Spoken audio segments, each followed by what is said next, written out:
Today we're taking you inside 3 remarkable European countryside homes that celebrate creativity, heritage, and the art of slow living. First, we're in rural France to visit the enchanting storybook home and gardens of Cordelia de Castellane. She's the artistic director of Dior Maison and Baby Dior, as well as a talented interior designer. You know, it's how you match together the curtains with the fabric of the sofa, with the carpet, and until what point you can dare and until what point you can follow some rules or not. I'm not someone who follows rules. I like accidents. I like things who doesn't sometimes match together because I found that more natural. Next, we head to the Béarn region of France, where we visit Sarah Sillum, writer, designer, and author of How to French Country. She invites us into her romantic 19th century French country house. We're right on the border of the Basque Country, and I suppose every weekend we are pretty much hiking those hills, and in the winter we ski them. And finally, we travel to Tuscany, Italy to explore the magnificent farmhouse of Keith Johnson and Glenn Senk that's filled with extraordinary objects, sweeping views, and timeless beauty. Keith, who spent many years as the visionary buyer at large for Anthropology, and Glenn, the company's former CEO, fell in love with this centuries-old home the moment they saw it. I wanted Italy. You know, we have England. I really wanted Italy. And so I made up my mind that anything that we got, I did break the rules a couple of times, but I said almost anything that we would get, that it would be Italian. And we pretty much stuck to that. These homes capture the magic, elegance, and soul of countryside living across Europe. You're watching Homeworthy, where we believe every home has a story. Thank you to Boll & Branch for sponsoring today's Homeworthy episode. One thing I've learned after touring many incredible spaces is that a home doesn't feel quite right until the bedroom is settled and a beautiful bed is made. You can renovate and redesign, but if you're still sleeping on old sheets, it never feels finished. Boll & Branch has transformed our bedroom with this dreamy new bedding.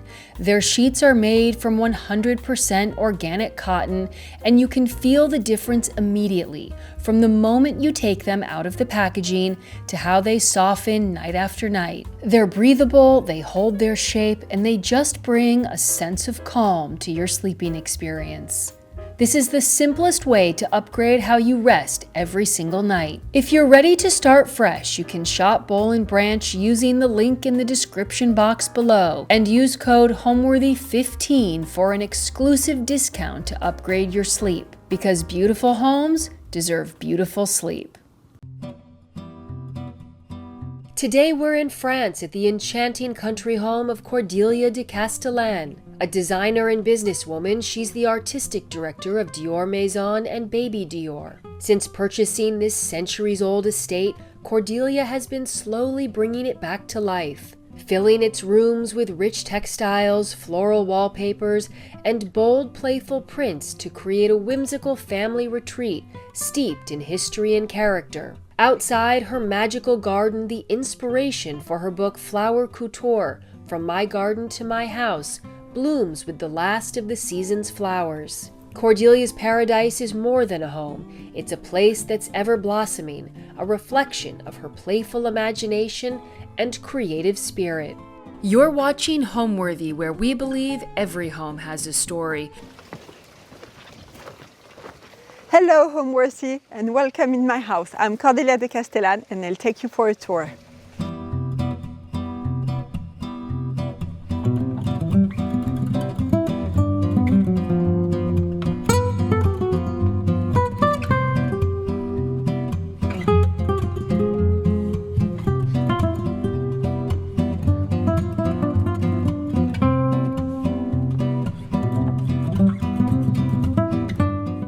I'm interior designer, and I'm also the creative director for Dior Maison and Baby Dior for more than 15 years. So here my house is a bit my little paradise on earth. It's a place that I found 8 years ago, which is 1 hour from Paris. It's a very old house from 15th to 18th century. It's quite authentic, and it's a place that I'm restoring slowly by slowly, years after years, and where I grew that garden, who's really the base of my life.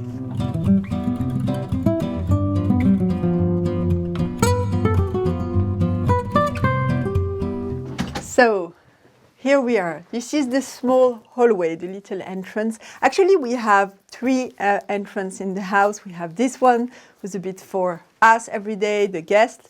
Then we have another one who's around the corner there, who's the boot room with all our boots and coats.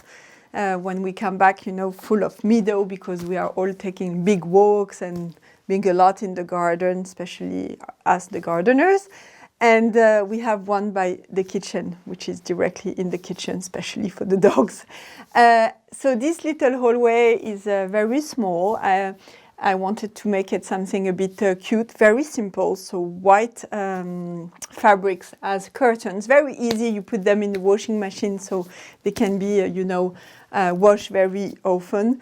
I love those ferns. I try to keep them as much as I can. I love ferns in entrance. It reminds me of my grandmother. And actually I have that beautiful 60s rattan furniture that I found in Italy that I really love. And on the wall, you can see those little checks. I found that at the fabric market, and they are shirts fabric. So they are not for interiors, they are really for shirts.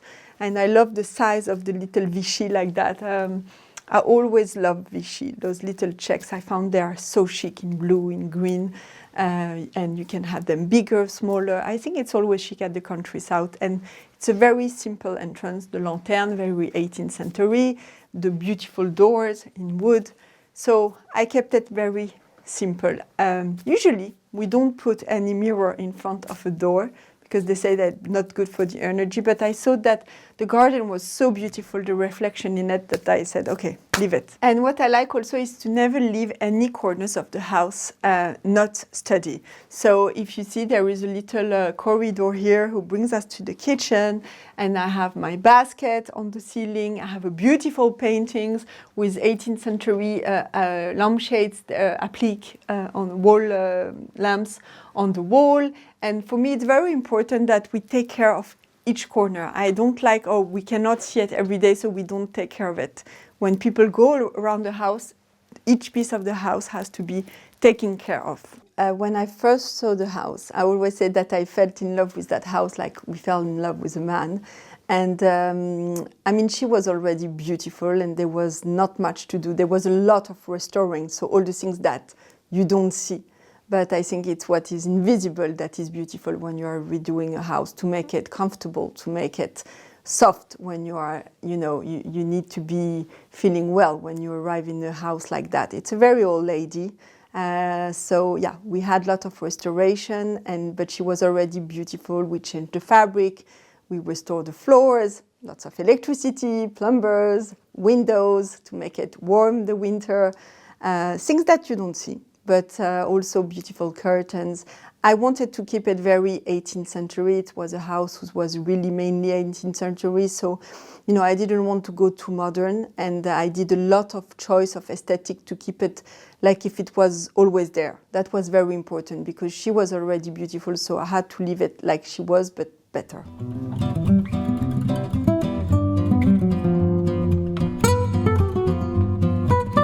So here we are. This is my white living room. It's actually one of my favorite places. First of all, I didn't change the fabric. The fabric was absolutely divine. So I restored it, I cleaned it. I had to buy new pieces for some of the parts. It's a very old fabric and I really enjoy it. And what I love about that room is that we have the garden coming in from every side because we are having a double exposition. So we're having the sun getting up there and to go and sleep here. So the light is absolutely exquisite. And at night, yesterday night, the whole living room was pink because the sky was pink and the light was like really magical. It's a place who I wanted like a living room because I don't want to have like a dining room formal. We have this little table that we can get bigger and be a lot around it, but actually we use more the other side. And we have that living room space, who's very fresh, with a beautiful coffee table, who's done by Joy de Ranchabot. She's a French artist. She sculpted to remind the apple trees that I have in my garden just in front. As I was telling you, I love when the gardens and the interiors speak together and that there is a connection. So that's a very strong connection that we have between the apple tree who's here and my coffee table. And I also mixed it. We have like Venetian furniture. We have a very great artist, French contemporary, who had done that mirror, which is all done by wood and pieces that I found in a gallery. He's a very contemporary artist who works in the forest. It's super fragile. It's a piece of the forest who is coming in the living room. So you see, it's a lot of mix. Those are 17th century. That was in the family. Nobody wanted it, and I took. And they said nobody wants clocks like that. I said no. For me, it's super cute. I'll take it. So this is a Swedish 19th century furniture where I arrange all my tablecloths. So it's a big mix, this room. I love big mix. And I must say that I learned that from my mom, and she was a lot inspired by Henri Samuel, who's a very big French designer. And he used to, to mix things like no one. And my mom did that all her life, and she was always mixing new and old and things who come from those countries and centuries and origins, and it's something that I love playing with. On the wall here, you can see she's a Korean artist, and I thought to have that very 18th century fabric, very quite girly, with those paintings, very fresh and very contemporary, was breaking a bit the thing that looks like too much like at my grandmother's house, So it's a mix done with things that I found in flea market, that things that I have from my family, things from artists, things which are memories.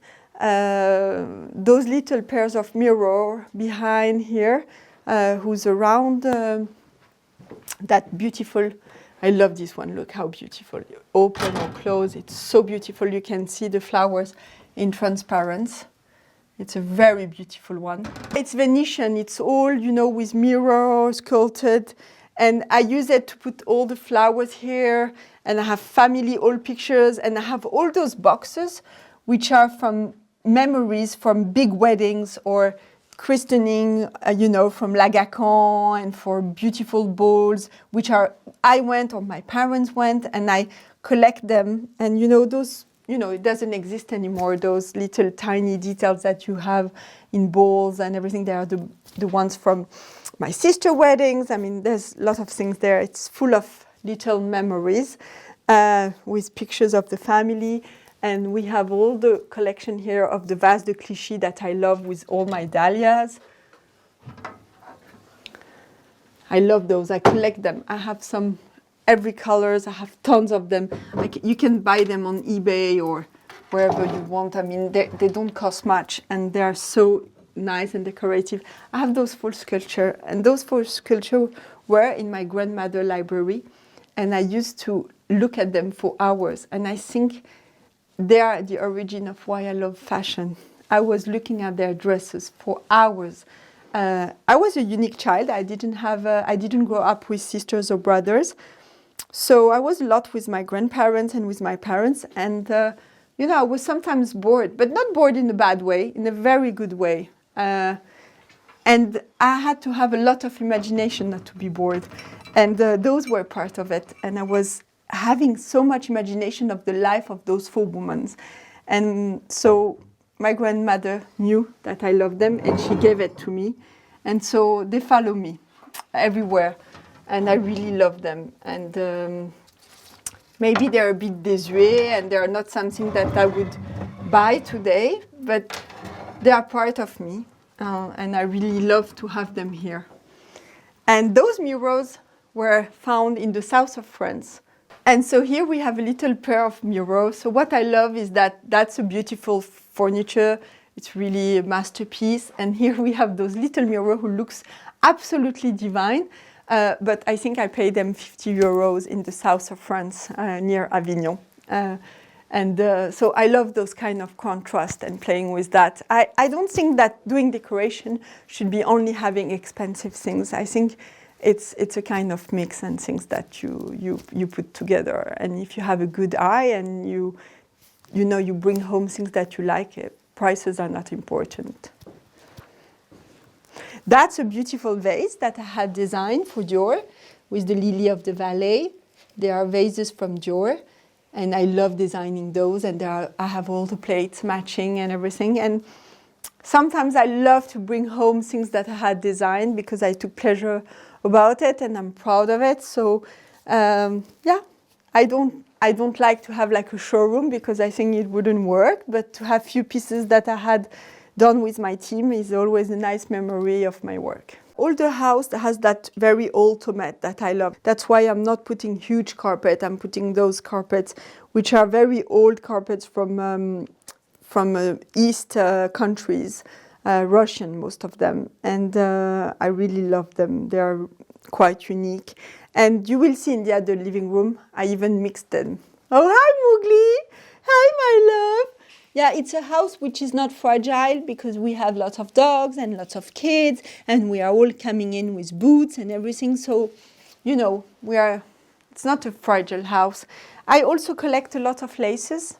I obsess with bed lace, bed sheet laces and tablecloths in lace. I will show you in my room. I have many also. I found a lot of them at the flea market. Sometimes I dye them with colors and I play with them. But I know it's quite old-fashioned, but I think it's super romantic here. It's a bit my Gilded Age passion. So I think this house was where the priests were living, at maybe the 14th, 15th century. We found pieces from the 15th century. There's a church at the end of the garden, and I think the priests were living here. I mean, I did few research, and there was also water who was just in front of the house. Now it's a little road who goes from one meadow to the other. So the rooms are quite cozy. They are quite simple. What I like about the house, it's not a huge house. It's a house who's very human, where you feel well inside. And when I bought it, my son was climbing on the arcs. You will in the garden there is this beautiful arc, and he found some initials on it, and I could see that it was not a very long time initial. It was not initials from the 18th century. So we went to the city hall and we asked who was there. In the middle of the century, like 1960, 70. And we find out that it was a French lady who was a designer, a textile designer, and she was very well known here in France, and her name was Primrose Bordier. And she built the Jacquard Français, who was a huge company that still exists today. She was the first woman who was a designer of textile, and she had like a very strong DNA with flowers and everything. So when I understood that, I had the house already for 1 year. The house had no name. Of course, it was like a little lucky charm for me that a woman like her was in this house, and I could understand why I felt so inspired in that house. I think the walls were talking to me, and I think that's why I love that house from day one, and that's why I create everything here. And so, of course, the house took the name of Primrose, and that's why the house name is Primrose. That living room is quite fresh with a lot of light. We spend a lot of time. We have also the table of games for backgammon and everything, because I think all places should live completely, especially when you have a big family. And here is a much more cozy living room. It's a place where we spend a lot of times at night.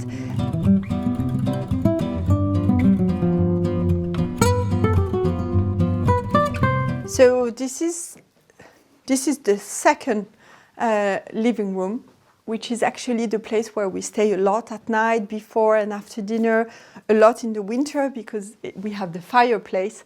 I think it's actually one of the oldest rooms of the house. We can say that because of the stones we find behind the wall when we start, renovating everything. We have here beautiful fabrics, which were belonging to Emmanuel Ungaro fabrics in the 70s. It's actually a gift from my stepmom, who was also working with him all her life. So I really cherish them. They are not new, but they fit so well here, and I take care of them. You have no idea of how soft and beautiful is that fabric. I think those quality we cannot find anymore. And here we have a very old Janssen sofa.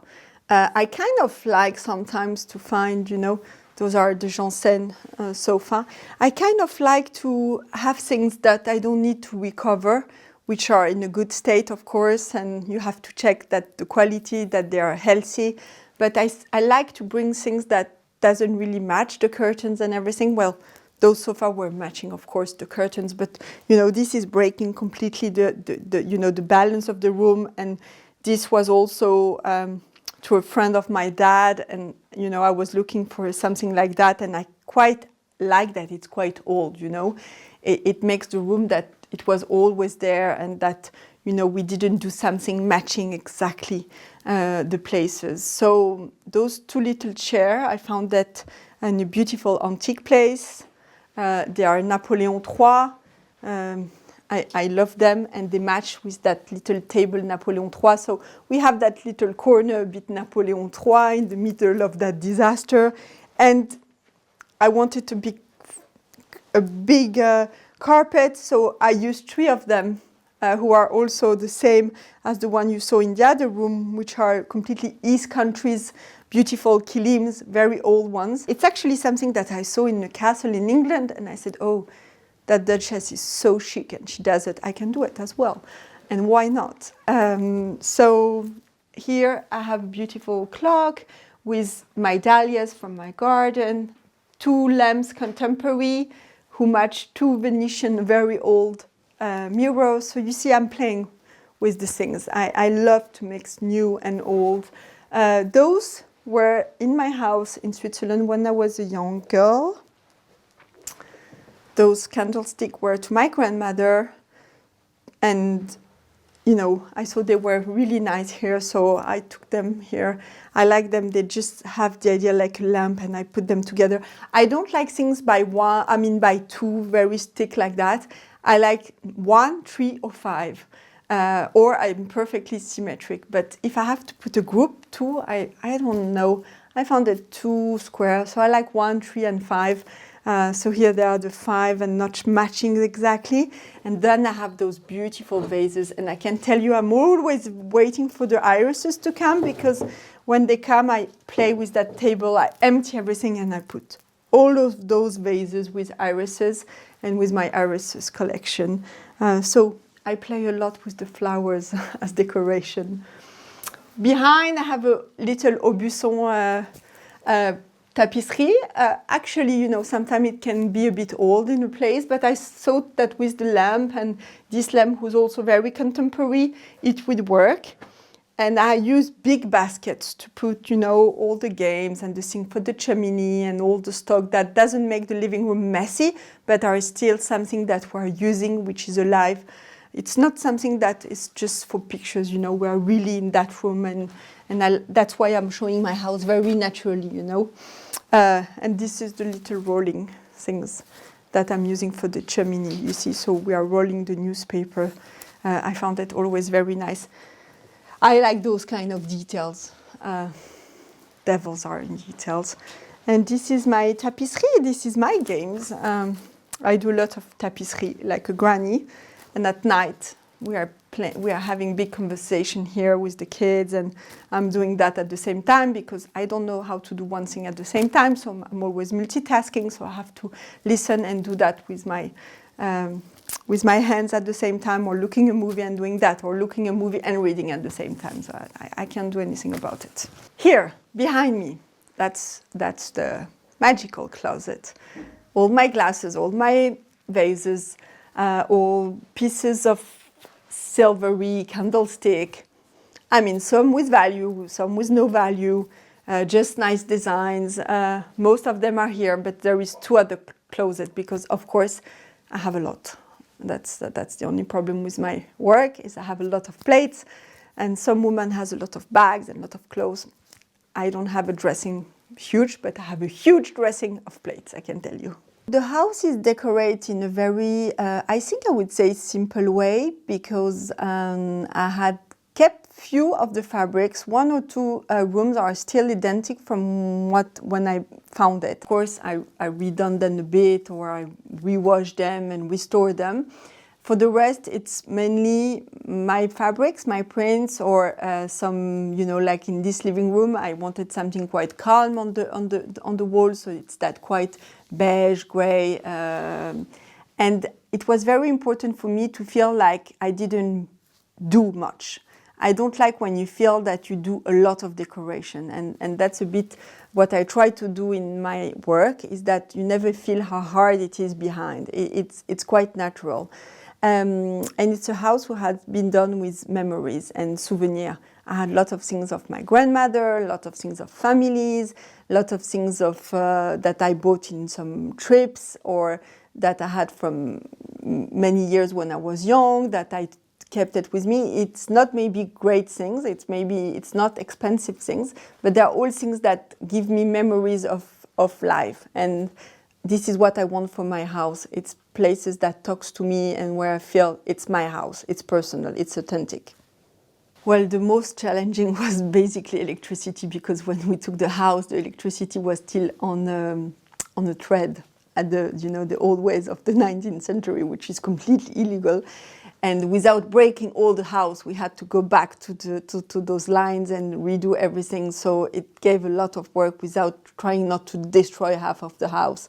So yeah, it's not something that you can see, but it's something who was quite annoying to do.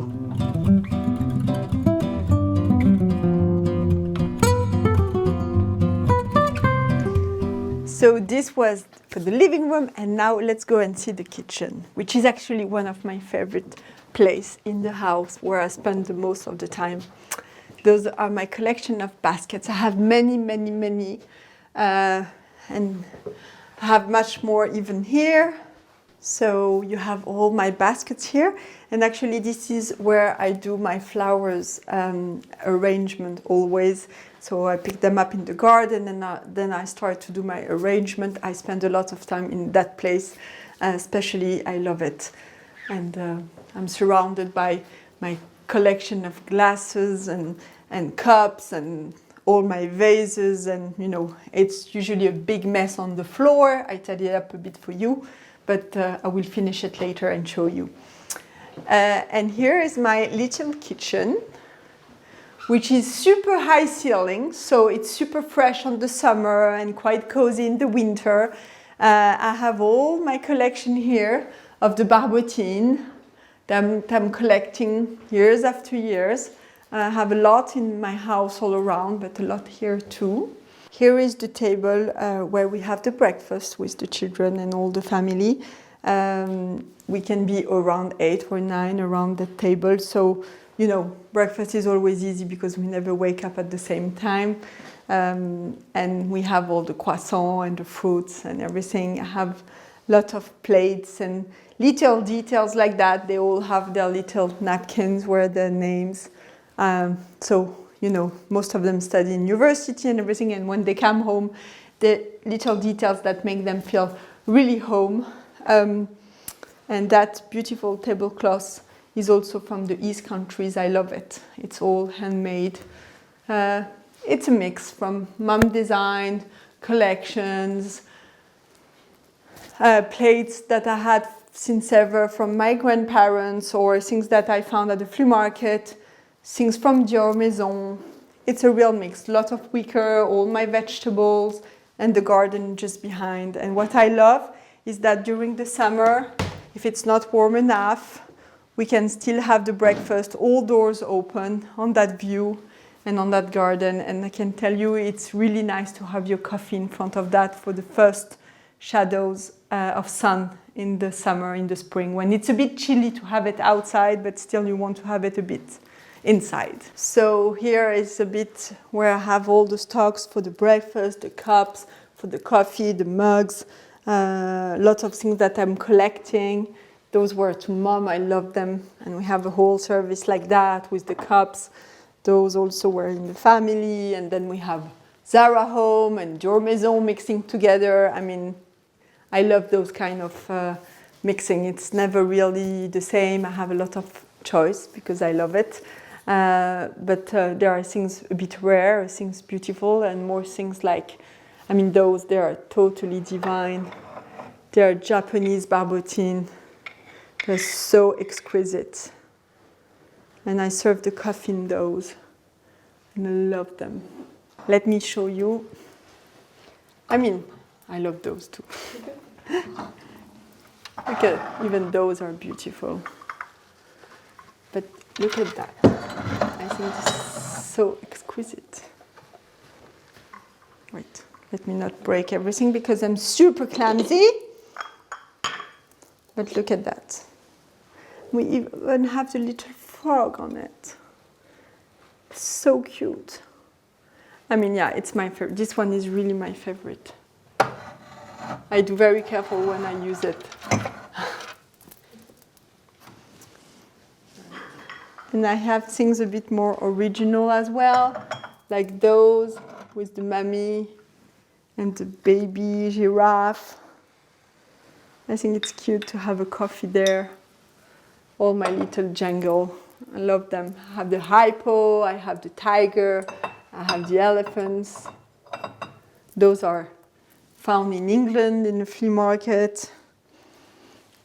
It's a kind of mix. It's a mix. It's the story of a life. This room was completely closed with a ceiling. I opened all the ceiling because there was like a second floor on the top where they used to stock some suitcase. So we completely opened it. So we have that huge ceiling. And then I painted in a very light green because I love green and I wanted the greenery of outside to reflect here. But I kept the ceramic here, which are old ones. I kept it and I made it work to match it, the rest of it. So yeah, and I restore the floors and the plumbery and all the windows and everything. I started my career, I was an internship very young and I started to work at Emmanuel Ungaro. I was not even 17 years old. I always been passionate about creativity, about fashion, about decoration. It was something that occupied, all my life as a young girl. And I always knew that I wanted to work in a big house. It was something that, I had in my head since I'm 10 years old. And I started with Emmanuel Ungaro for 10 years. It was beautiful. He was an amazing master.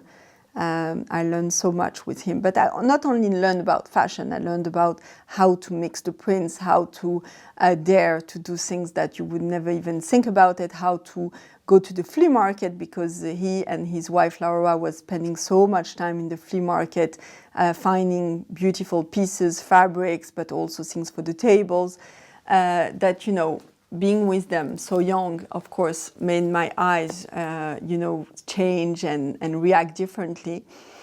And also what I learned with them is that having a house like Emmanuel Ungaro and doing fashion, it's not only about clothes or about what you wear. It's about lifestyle. What you have in your house, it's the way you wear it. And I think, Christian Dior used to say that your house is the reflection of your soul. And I think this is true.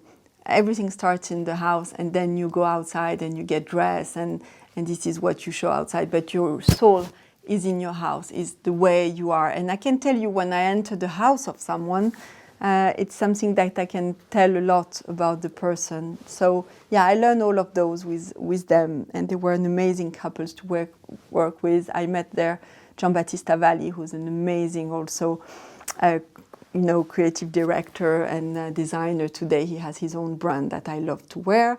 And from there, I started my brand for children and my own brand. And then LVMH came to see me to say, could you help us with Baby Dior? And I was doing both for a big time. And then I started to have Dior Maison. I stopped my brand. And I started to be really Dior Maison and Baby Dior. I had never done interiors before. And my boss in Toledano said, no, you are good for that. And I said, but I never did any interiors. I don't know how to do homeware. I just love, prints. And he said, yeah, I'm sure your prints will go very well on plates. And he knew better than me what was good for me. And I think that was a great boss, and I follow him. And now it's 9 years at Dior Maison, 15 years for Baby Dior. I'm doing both. I love to settle also all the big tables for the big parties for Dior. All around the world, something that I love to do because it changes and it's for one night and then it disappears. It's like a dream. And on the side, I have my own studio that I started a few years ago, and I'm doing some private houses, I'm doing restaurants, hotels. I take only few because I don't have that much time.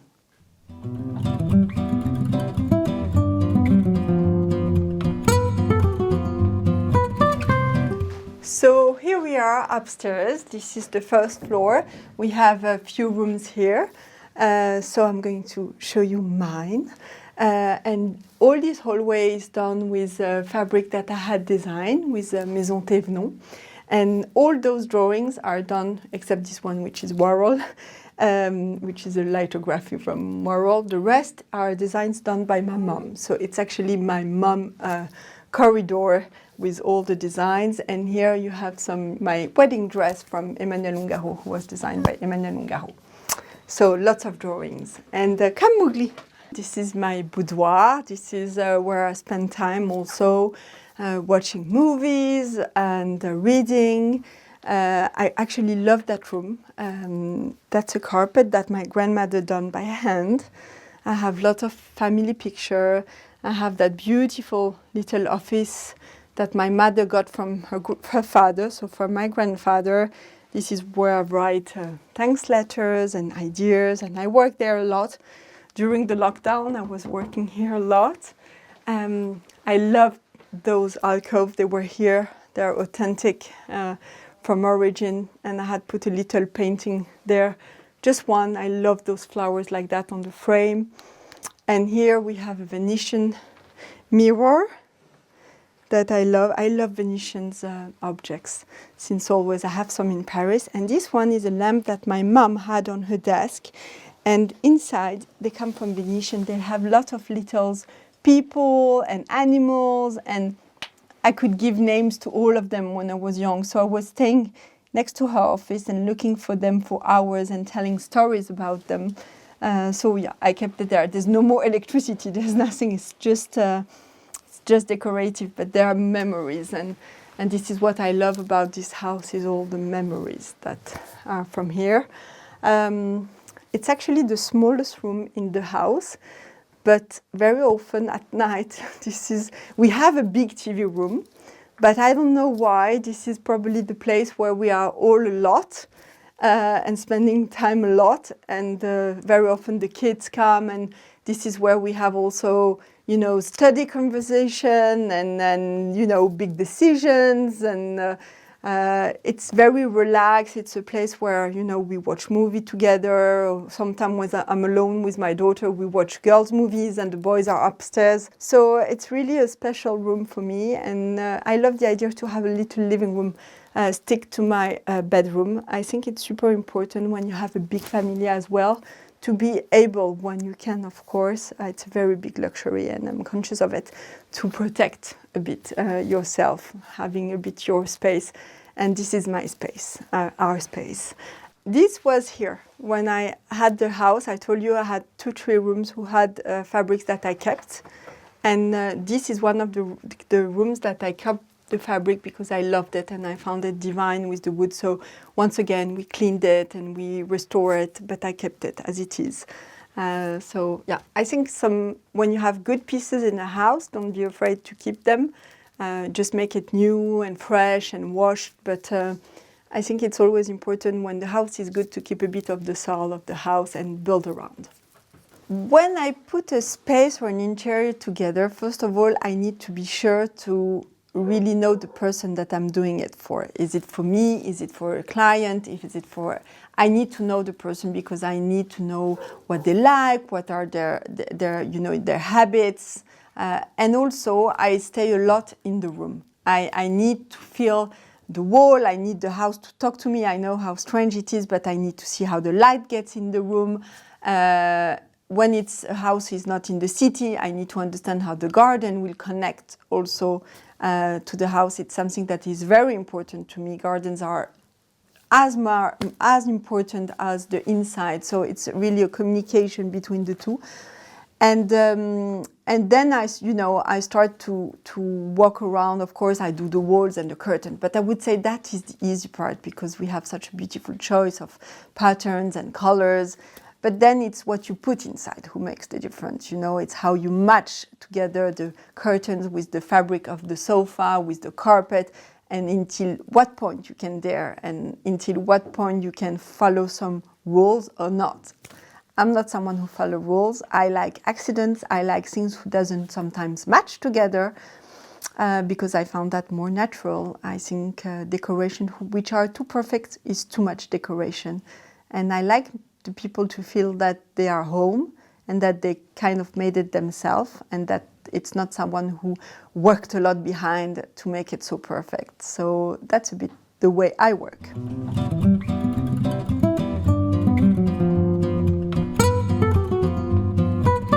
And here is the bedroom. So I want it very fresh. I love green, as you can see. The fabric on the wall are designed by me. It's done by the studio. It's Natalia's print, we call it. It's in green, and we have it at Thévenot as well. And I mixed it with another print that I had done for the curtains. I wanted flowers on the wall. Yeah, I'm obsessed with flowers, but it's not about that. It's more that I wanted my head to be really relaxed in my room. I don't want anything who comes and disturbs my thoughts. And sometimes when you have very big landscape or faces of people, they can a bit disturb you during your sleep. So I think to have a good sleep, you need a good bed and a very quiet room. And for me, this room is very quiet. You can hear the water out of the window. I have a double exposition on my garden, the sun who goes up and down. Only few books. I'm a very big reader. I just keep the books that I love next to me or the one that I'm reading because too much book can make your dreams a bit busy. I have two little offices, one which is what we call in France a office of minister office. It was in the family. It doesn't really fit here, but I kind of like that it doesn't fit here. And it's very useful to work, to design. And I love the idea to have the view on my dahlias. And I love the idea to have a second one on the other side to have the view on my garden. So two little offices to, sit and think. I don't really work on offices, but I like to sit and look. And I'm someone who can look for hours. This is my bed. So on the bed, you can see I have very old bed sheets. So my bed, I'm a big bed lover. I can really stay for hours in bed. I'm quite lazy. People think I do a lot of things, but I'm so lazy. Those bed linen, I found them in flea market. I love old ones, I know. And sometimes I even transform them to put the duvet inside. So I make them duvet holders. Or I put it just under a very simple white duvet, can be from any kind, not expensive, very simple, and just fold the top of the bed like that. It makes the bed super chic and nice and elegant, and it doesn't, it's not something which is crazy. I love having lots of pillows. I take them out at night, but I found it very nice. And what you see here are laces, Italian laces. I completely took the idea from a woman that I love her decoration, Marella Agnelli. She was doing those kind of beds in her houses with Mongiardino, who was a very big interior designer. And I got very influenced by it. So I love it that way. And here you have two commodes. I didn't want small side tables because I like to have all my things, my files, my notes, my books, my water, my creams next to it. I tidied up a bit for you, but usually I have a bit of creams and those kind of things. So I think it's nice when it's not a guest house room to have big side table where you can put a bit your life on it. This is the way I live. Those are lamps which are actually where table fits, Italian table fits that I transform in lampshades. So here again, a Venetian commode that I love, that I actually got for my 40s. And little vases that I got also as present from someone that I love. And that little statue was given to me by my grandmother, and it was actually to her mom. So it's to my grandmother. It was in Athens, in their house. And I spent a lot of my childhood with my grandmother, and she learned me, she gave me the love of lecture, of literature. And I was a big reader. I'm still a big reader. I love books. Books are definitely my best friends for everything. Between going out to dinners and staying home and looking at books or reading books, my choice is very quickly done. And so she thought it was looking a lot like me when I was a young girl. She gave it to me, I was maybe 10 or 12.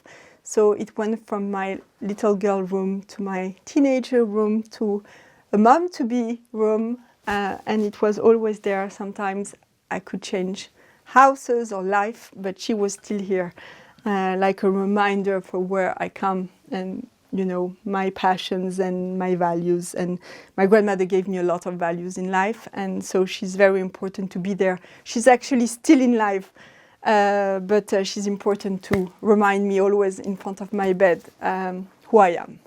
So that's why I cherish that statue a lot. And it's actually one of the corners that I love the most, because I'm playing with my flowers and the tulips in the spring and the dahlias and the roses, and you can see the season on that table improving.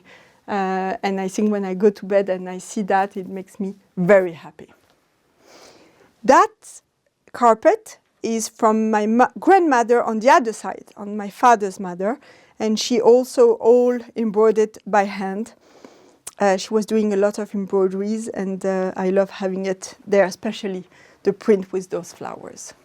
You can see on the first floor, I have a lot of that carpet. It's actually something which is in the whole house, except the living rooms where we have the ottomat.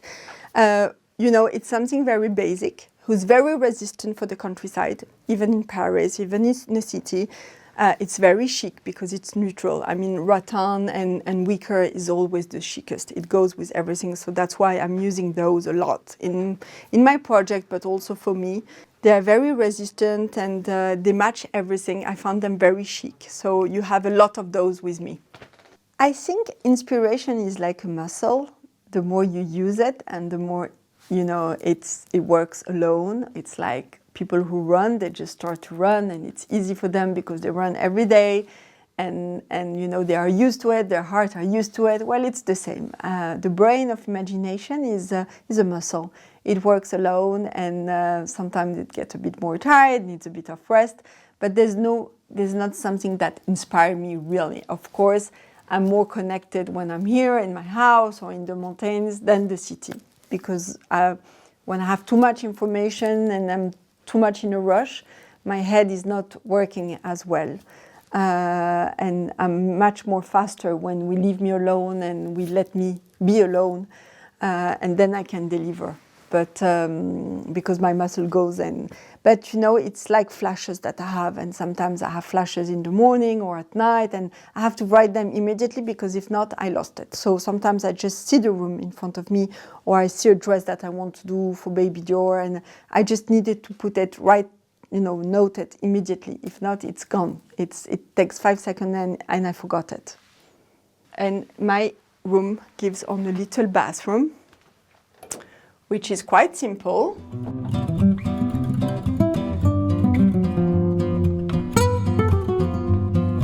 So the room connects directly to the little bathroom.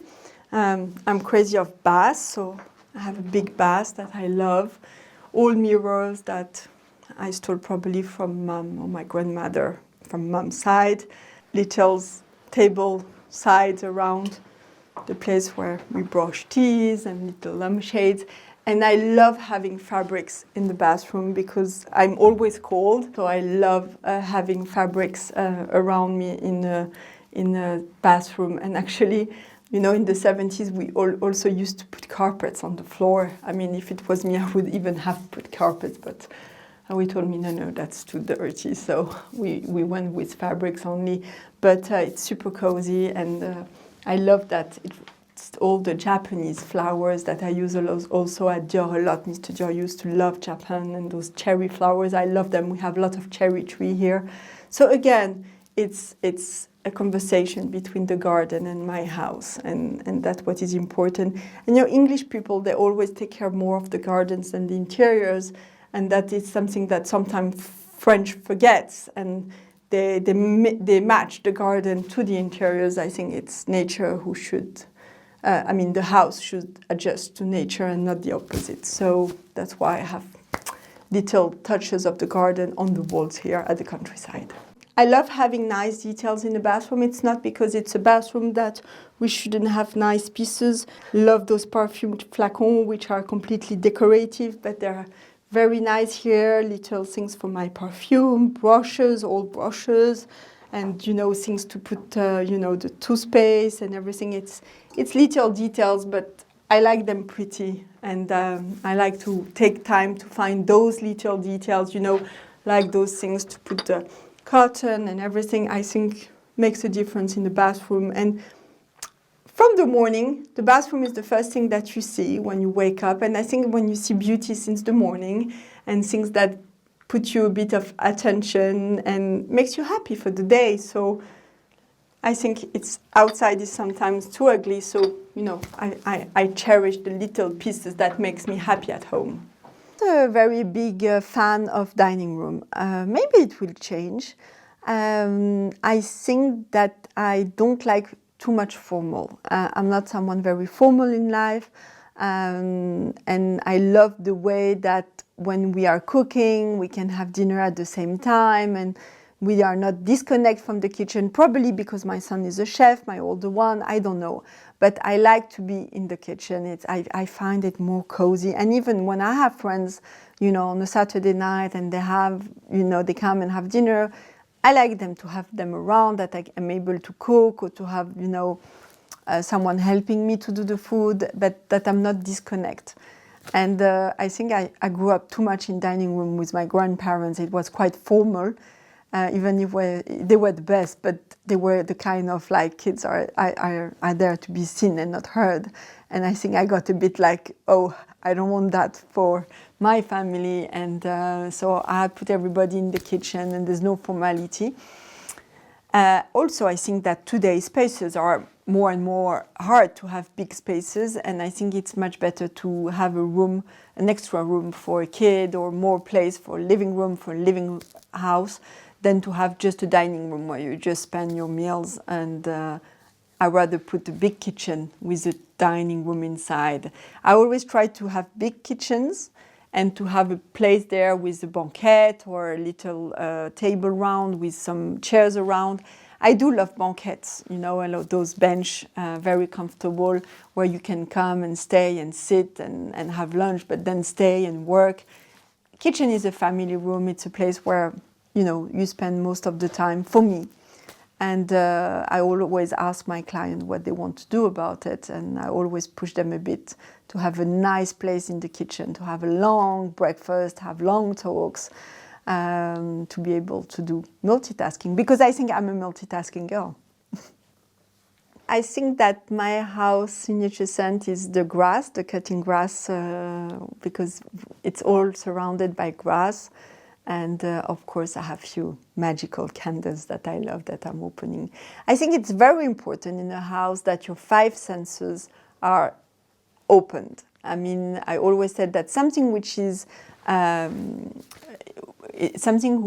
success is when the 5 senses are up. So it's the same when I do a decoration for a party, or for when I present a collection, or when people enter your house. The 5 senses, never forget one of them, because that means you are not complete in your work. So in the little house opposite, we do have a big dining room, and let's go and see how the dinner is getting ready.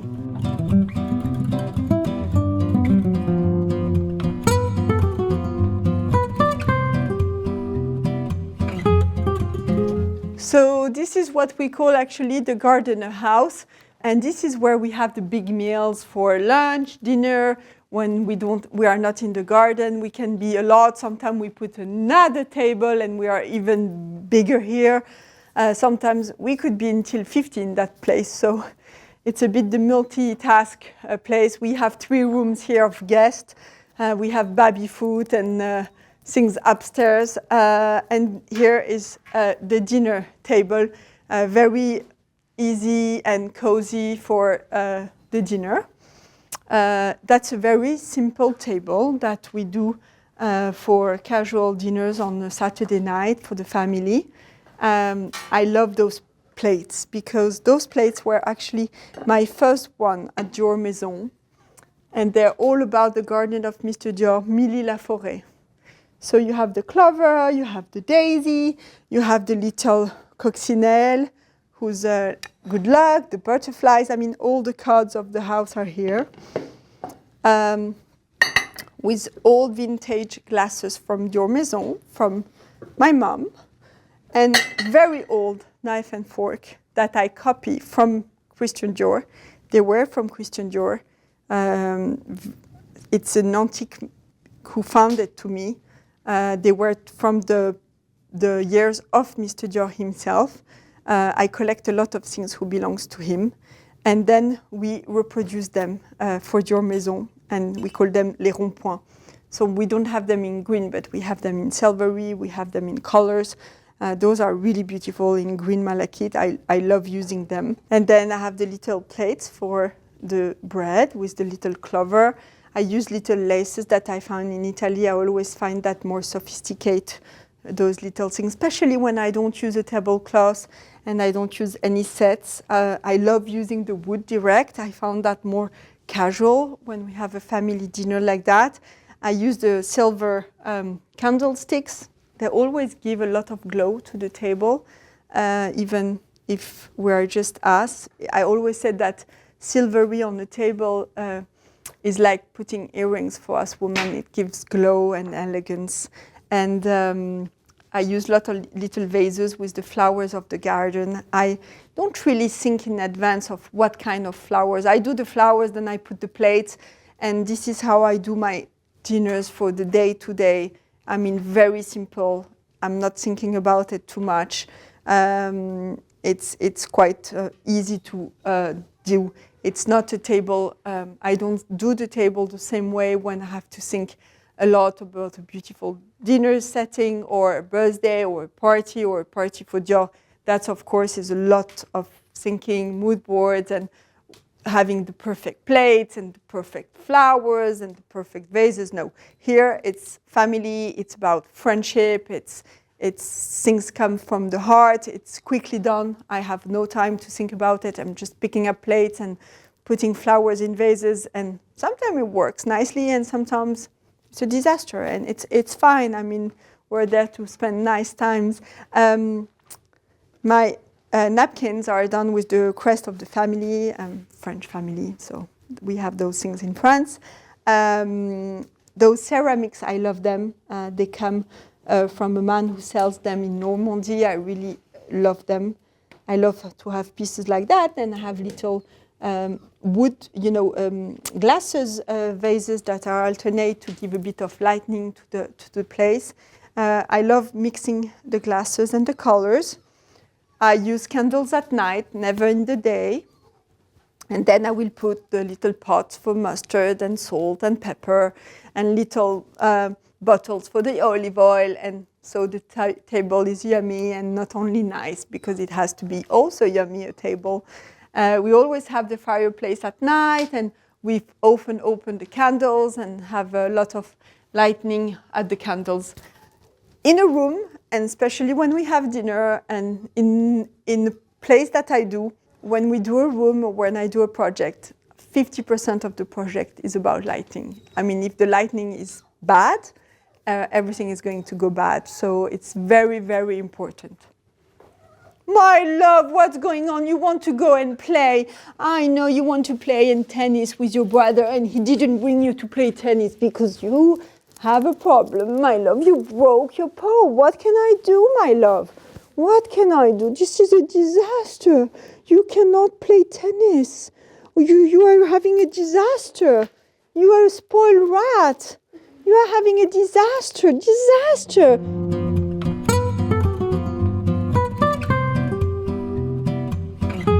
Yeah, so I love those 4 pieces which are Venetian.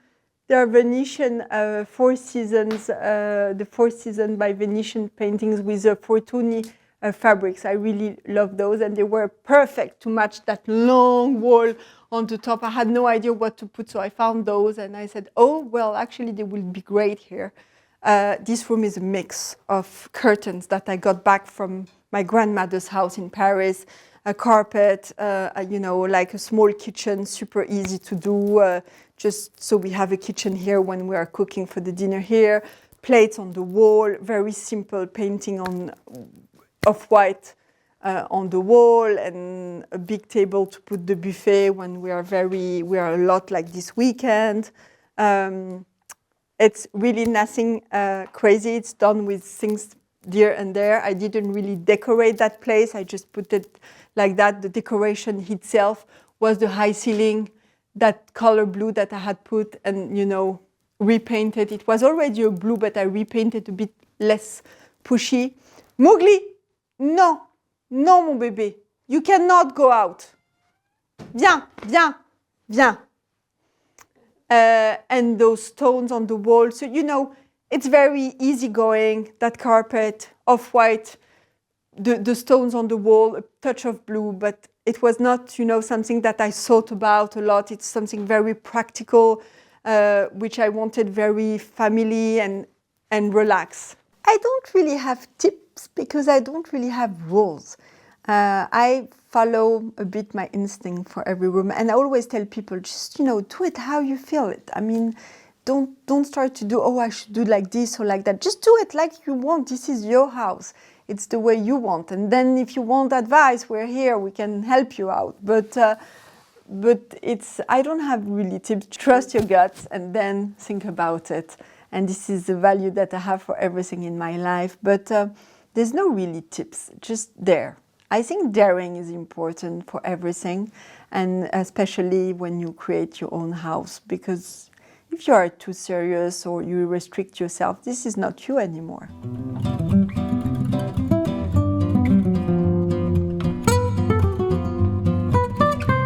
So I take you now in my garden. This is where I'm cutting some of my flowers for my arrangement.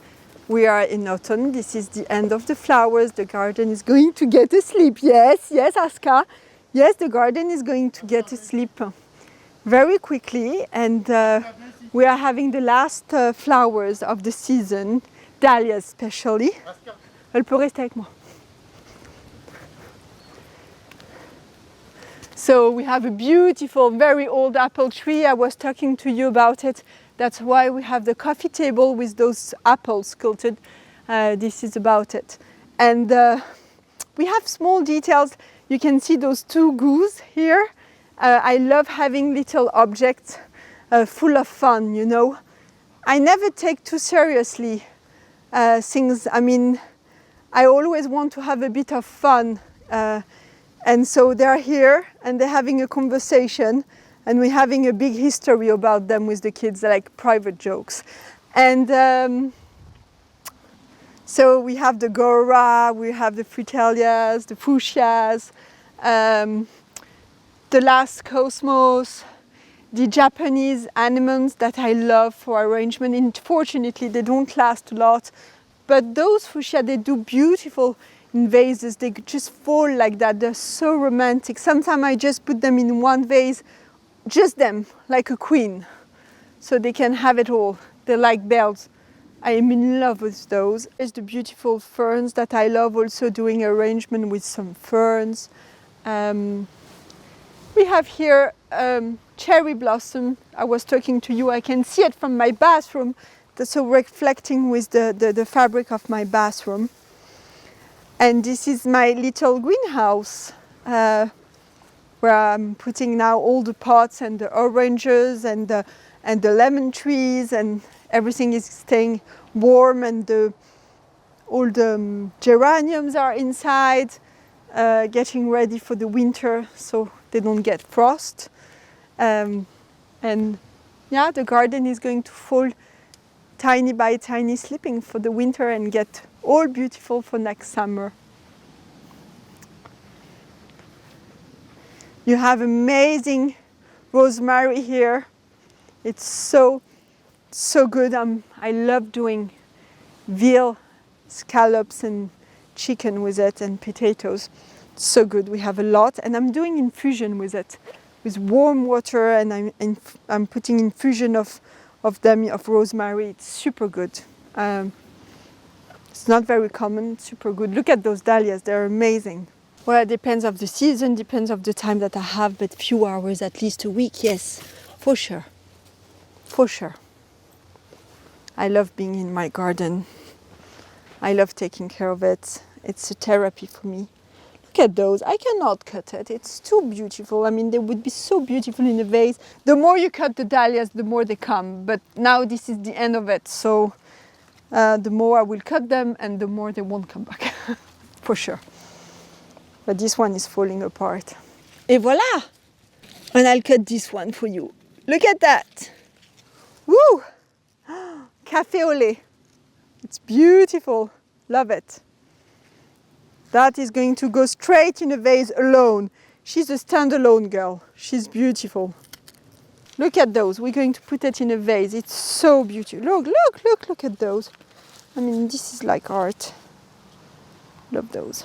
Well, my garden and I is a very big love story. You know, I was always in love with gardens, always in love with flowers, but I knew nothing about it. 6 years ago, I was like clueless, really. I had to start it from scratch.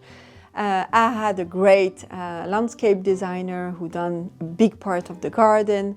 And, you know, sometimes he was looking at me like, no, like, you cannot ask me to put those flowers next to those. It doesn't work. And I was like, why? And now that I think about the question, of course, I'm laughing because I learned. So there's no, you know, there's always a beginning to everything. And now I'm completely, you know, it's really my passion. It's something that, it's more than just a passion. It's changed my life. It's changed the way I am.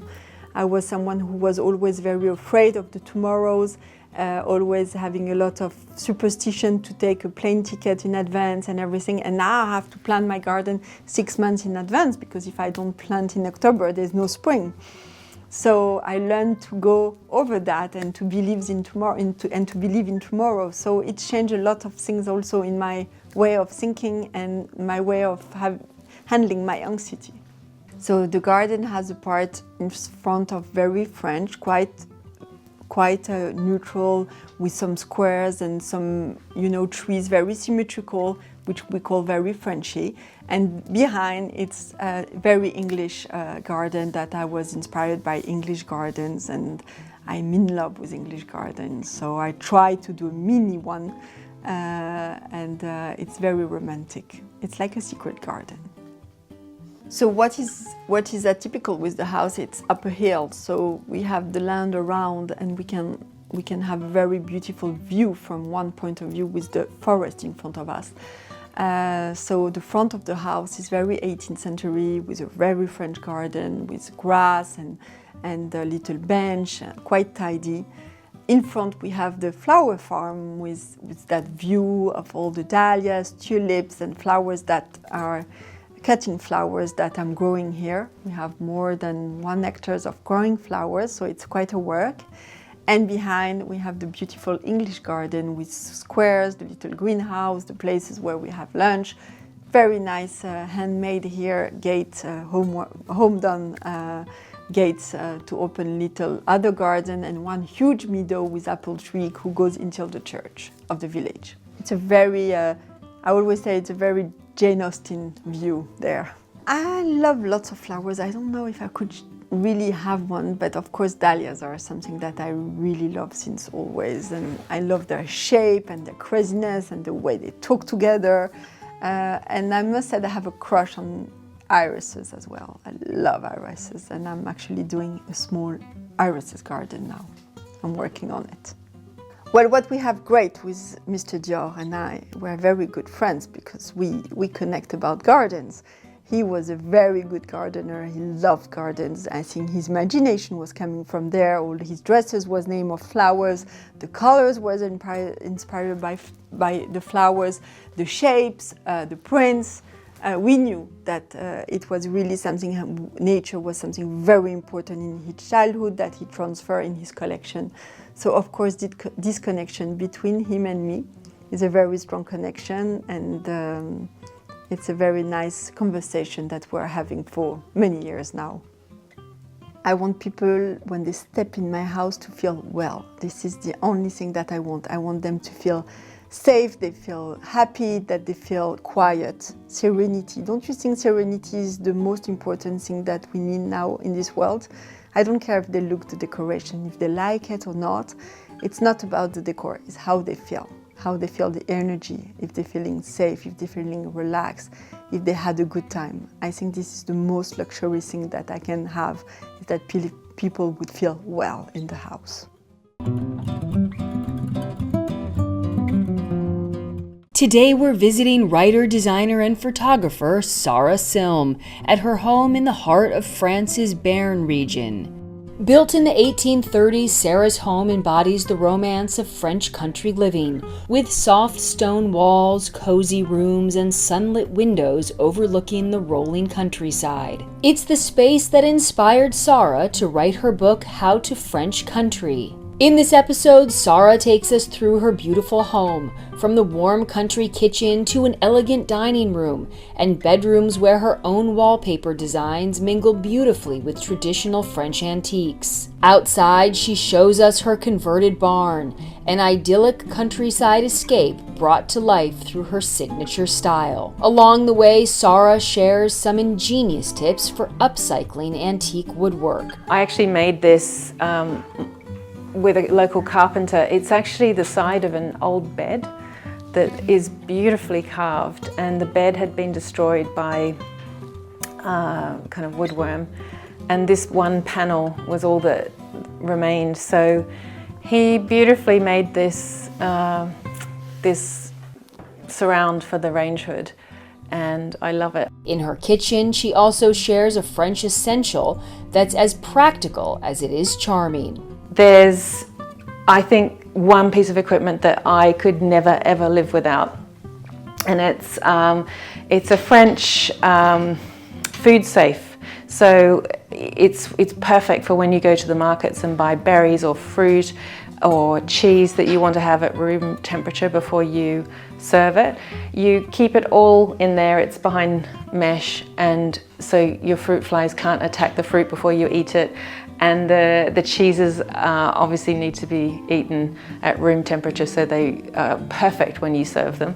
Throughout the home, heirlooms and found treasures tell stories of generations past. One of my favorite things that we inherited in the house, and this is a portrait. On the back of it, we know who it was. It was a woman called Julia. It was painted by her sister. Sarah has lived a life that spans continents, from Australia to Kazakhstan to England and now France, and her home captures every chapter of that journey, layered together in an effortless style that feels quintessentially French. You're watching Homeworthy, where we believe every home has a story. Hi Homeworthy, I'm Sarah. Welcome to my house in southwest France. Come on in.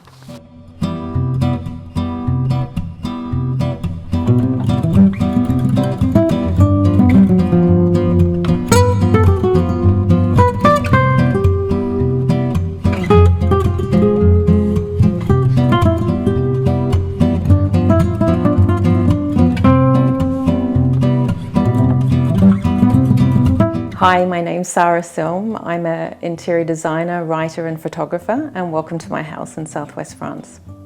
So how did I end up in France. It's a really long story. It's a bit like one of those stories about an Irishman, an Englishman, and an American went into a bar. In fact, it was in a bar in Almaty, Kazakhstan, that we were eating curry in an Irish bar, and our English friend said to my husband and I, who were both Australians, "You're looking for a house in France." There's a holiday house at that time. And he said, why don't you look in the Béarn region of southwest France, because you love to ski and you love the beach and you love hiking in the mountains, you love rivers and all of that kind of thing. And so it was thanks to that curry in a downtown Almaty Irish pub with an English friend that we actually found the house. So the story of our home was really very last minute. So I basically looked at a few houses in the area, some of them disastrous, as you often do in France, with umbrellas in the lounge room with torrential rain and holes in the roof, and projects far bigger than we could actually envisage or have the budget for. And then at the last minute, it was one of those serendipitous moments where I looked on the internet and I saw this amazing house that had been empty for a few decades, and there was something about it that I think it read orchard, stream at the back of the garden, small chateau in a tiny village, and I thought, that sounds perfect. So we had 20 minutes to view it, and I think I made it 3 meters into the hallway, and that was that. We just fell in love with it. But the state of the house itself at that time was also pretty basic. So the first 12 months of renovating was really camping. We didn't have earths in the electricity. We had to start from scratch. We had to do the roof, the electrics, the plumbing. And I basically just swept out one room, lived in a room, worked on other rooms. I did all the papering and decoration myself, carted bucket loads of rubble one by one out and down the hallways. And really it took me a year to get the house into a livable state before I could then bring my precious children down and put them in one room at that stage until things were what I would consider safe and livable.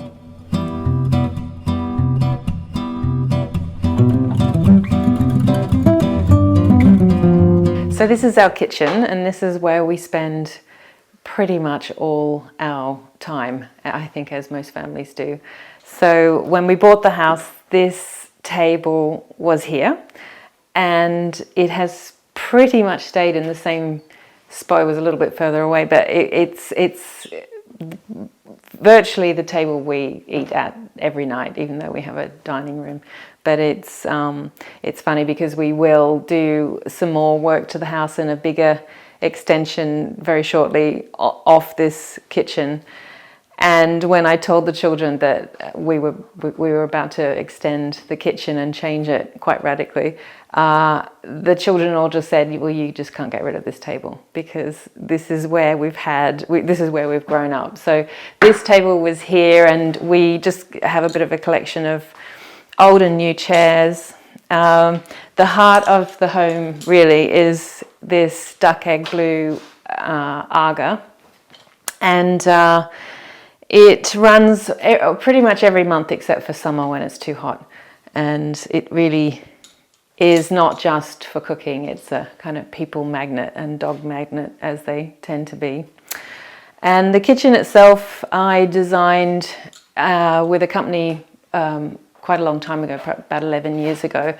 So it was before Brexit, and we brought all of the kitchen joinery over in a truck and put it all together, and I painstakingly hand painted all of the cabinets. We actually weirdly have two cookers or stoves. We have the Aga, which is on kind of 9-10 months of the year and is not just for cooking, it's more for for heating. It's lovely to lean against. It's a bit of a dog magnet. And then when it's summertime, pretty much most of the time we're cooking outside on our barbecue, but we also have a Le Conche in the next room that I'll show you in a minute. So the floors are all tumbled travertine marble, very serviceable with 2 dogs and a busy family. They never show the dirt, so they're terrific. And the stone walls it's all local stone, with the joins are all made from lime mortar, which allows the building to breathe. So the walls themselves are about 60 centimeters thick, and in the height of summer when it's really, really hot outside, walking inside is like walking into air conditioning. We would never ever need to cool the house artificially, so it's wonderful. Well, like most houses in France, I've got a lovely collection of copper pots and utensils, and they're constantly used. I also have a little stone sink here, and that is where we pretty much wash vegetables from the garden, herbs, arrange flowers, and our drinking water is delicious. It's actually from the mountain, so it's the purest, most wonderful water, and so that just comes straight out of the tap. Over here there's, I think, one piece of equipment that I could never ever live without, and it's a French food safe. So it's perfect for when you go to the markets and buy berries or fruit or cheese that you want to have at room temperature before you serve it.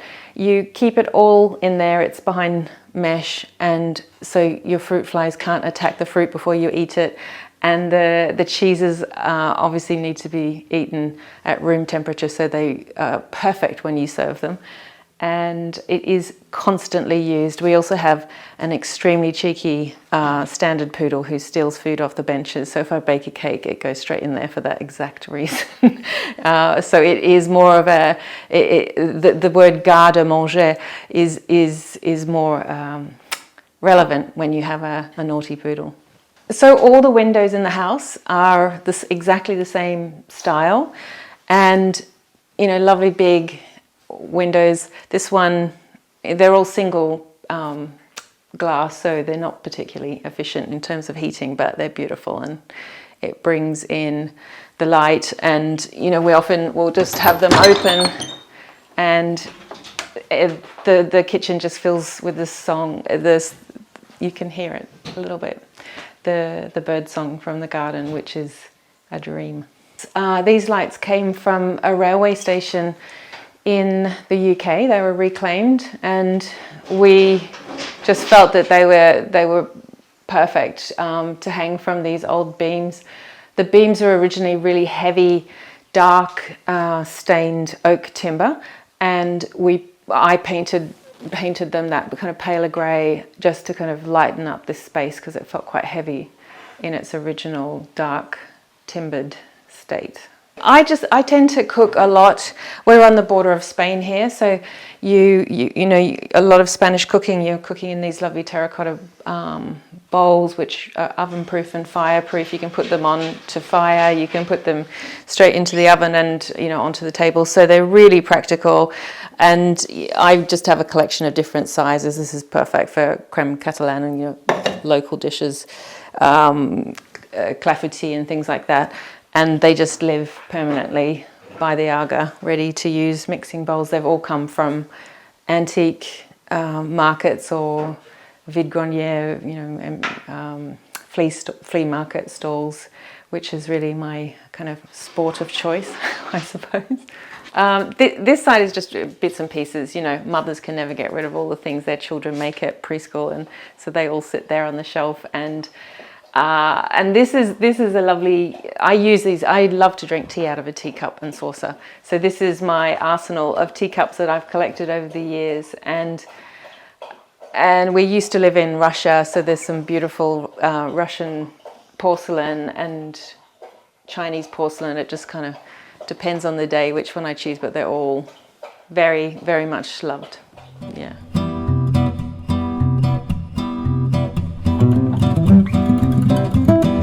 So this room here is what we call the butler's pantry, and originally when we moved into the house this was the kitchen, although the original kitchen is another room to the other side. But this we use as a laundry and a summer kitchen. So this is on the go during summer if we need to use a stove, and it's where all the prep work happens, and it's quite handy because you can throw all your plates and things if you're entertaining in here for dealing with a bit later.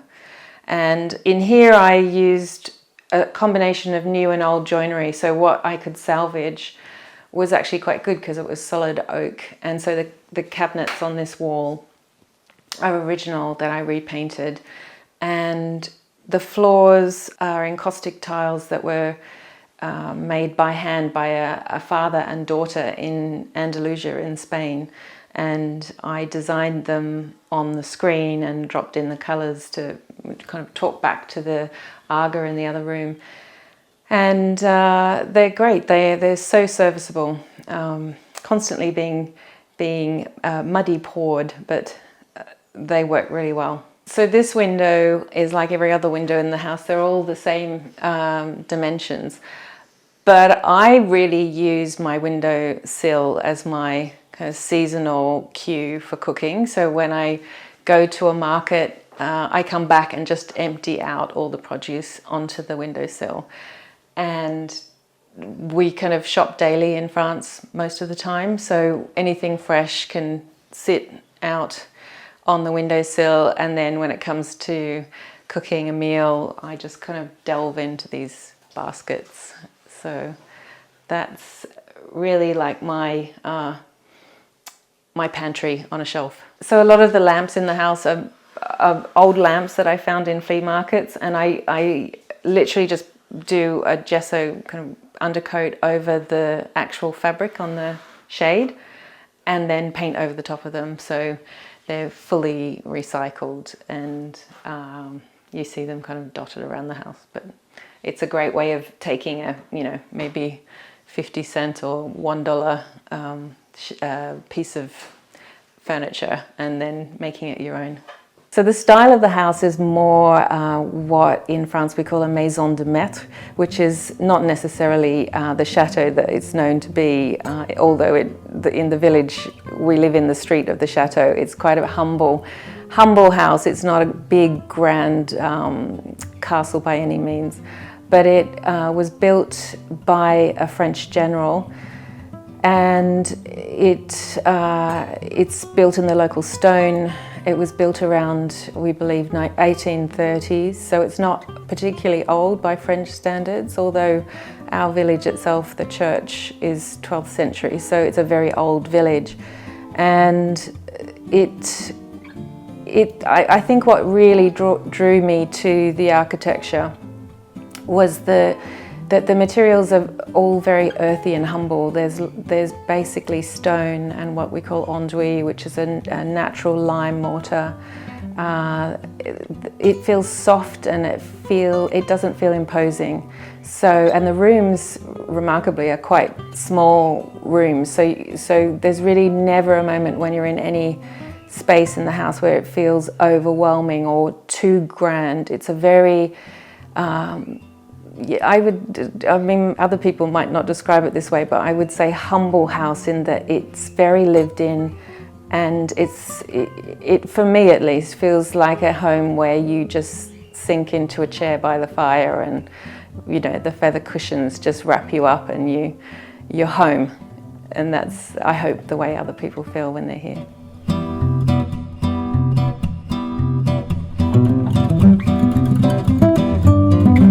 So this room here is what we call the snug, and it's where we spend most evenings by the fire. These sofas, the armchairs and the sofa, were actually in the house, and they are so well made. They're probably old English sofas. I'm not sure how they ended up here, but I just made slip covers, and it's great. I just throw Turkish towels on top, Turkish beach towels, and our dogs actually spend a lot of time on them, as well as me. and it's where I spend my evenings, very old-fashioned kind of pursuits like doing tapestry and listening to books in front of the fire. That's really my evening of choice, but it's almost always in here. In this room, this was the original kitchen. So the big mantelpiece that you can see here is where all the meals would have been cooked, where our new fireplace is currently. And we decided to put this fireplace in because we kept it as an open fire for so long, but it was very inefficient because it would suck all the air from everywhere else in the house because it's such a huge fireplace. So we put this one in. It's by a French brand called Godin, and it's a slow combustion, so it's much more efficient, but it seems to kind of slip in quite nicely. So the sculptures are mostly mine. I have sculpted all my life, all the way from university. And so the white one here I did when I was living in Moscow. I studied under an amazing Russian sculptor who did a lot of the very famous bronze sculptures in the Moscow metro. So he was a wonderful teacher. And there's other bits and pieces outside and inside of sculptures I've done over the years. The painting here is on the wall is by an unknown artist, but I bought it recently at a big brocante market not far from here. And the lamp is by Bertie Fortescue from the UK. Here is a collection of some of my cookbooks that have been amassed over many, many years. And this shelf is really the shelf that are the books that really are my go-to everyday books. And I think one of the ways I love to use this room is to make a cup of tea, sit in my chair, grab a book, and depending on what I've bought at the market, just search the index until I find the ingredient, and it is a pure joy. It's probably one of my favorite things to do. So these are the favorites. So this chair here is a chair I picked up at a brocante sale about a year or two ago. And what I really love about this chair is that I was looking for something with a neutral color fabric. That one of my best scores at antique markets is if I can find a chair with fabric that is good to go, that we don't need to replace. And I tend to not mind the fabric being really old. And when I saw this one, I was so thrilled because it was just perfect, that kind of neutral that marries in with this cowhide on the ground. And when I lifted up the cushion, I discovered that it must have spent a very long life in the sun because it's a velvet. And when you look at the opposite side of the cushion underneath, it was originally turquoise, and over the years, you can see it on the side, the original color, and over the years it faded, and I love that. I just love that what we have here is completely irreplaceable. It's time and sun, and it's totally original and perfect. So it's one of my favorite chairs, actually. So I studied interior design, color theory, and surface design, and then later went on to teach all those things in Sydney at the International School of Color and Design. And at the same time, I started my own interior design business, and that was also linked to some freelancing work in magazines, writing travel articles, interior styling articles, and styling itself. So really, I've had my longest period of my career has been in magazines. And I also went on to do a collaboration with Sandberg Wallpaper, where we actually designed a series of wallpapers that celebrates the connection between the current Swedish family's royal roots here in my region of France in the Béarn, and Sweden, where Sandberg Wallpaper is produced. So it's a real homage to the Swedish royal family, who Sandberg are the official purveyors to the royal court with their wallpapers. So that's been another thing, and I recently wrote a book called How to French Country, And that was really an amalgamation of everything I've really done in magazines, writing, photography, styling. But it was wonderful because I had a chance to take my time, write it in real time, and actually shoot a little vignette in the barn in real time, so that I could walk through the process of design and all the things to think about at each stage as it was happening, and shoot it whilst I was actually doing a lot of the renovation, because it just happened to fall during COVID. So that kept things very interesting.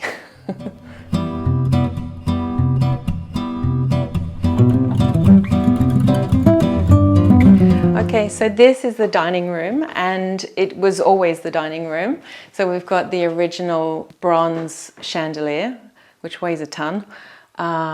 And this fireplace, I believe I was told by the previous owner that the fireplace is carved from wood that was brought back from Indochina by the French general who built the house originally. So it is a huge part of its history, and that to have that lovely story is really special because it's not an indigenous wood to France. It's often where we will light an open fire and have guests, but it's an intimate dining room. It's not a massive room, so again, it doesn't feel too grand. It feels, almost like another extension of the kitchen. So in this room, I have one of the wallpapers from my Le Village collection with Sandberg wallpapers of Sweden, and it's called Fig Garden, and it comes in a number of colorways. This blue is perfect, I think, and it was inspired by the potager garden here at the chateau, and also our fig garden, and we have prolific figs all through, well, late summer and early autumn, kind of just finished actually. So it's perfect, I think, for this room, which is all about food and often features figs when they're in season. So I love the movement in the vines traveling up, which kind of accentuates the height of the room and really leads your eye upwards, and you get to appreciate the beams, and on the other side the windows, and the scale of the room feels both kind of large but also intimate at the same time. All of the wood in the room I painted in chalk paint from a Dutch company called Authentico, and it's a matte finish. It's lovely to work with. I really enjoy painting with it, but it chips. The dogs scratch the doors. It's very much lived in, but for me that feels much nicer than a high gloss modern surface. And these doors were originally in this alcove, and they led into the second, not the original kitchen, but the kitchen I inherited when I moved in. And so we took them out of there and used that as a kind of alcove for the drinks table and the drinks tray. And we knocked this hole here through. It was never there. We made this entrance, and then we reinstated the doors going into the snug, and it's actually really nice because in winter, if it's particularly cold, we can actually close these doors up and then keep the heat in that room. So yeah. This is actually really funny. People often talk about all the bits and pieces on top of the mantelpiece, but to be perfectly honest, when I was unpacking the house, I had a delivery of things that were in storage when we used to live in Moscow, and things that came over from Australia that had been in storage for many, many years. And so they all arrived almost on one day, and I was unwrapping them and unpacking them, and just kind of plonking them up there. And this is the honest truth, that is where they've stayed. I honestly really haven't ever touched that shelf. So there's Staffordshire dogs. There's this beautiful marble bust that was actually in the house.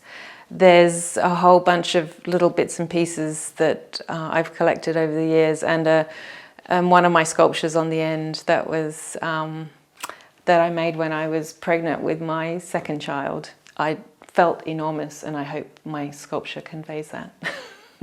This table I found at a charity antique shop. There's a few of them in France called Emmaüs, and I think it was all of about 40 euros. So we literally just sanded the top and oiled it, and then I painted the legs underneath. It's not a particularly special table in terms of its value or its style. It's fairly commonly found in antique shops, but I also wanted a table like that because I feel you can be very precious about really old pieces and not use them for that reason. And so this one is used constantly, and we're not precious about it. So the price tag was somewhat helpful in it being designated as a kind of everyday table.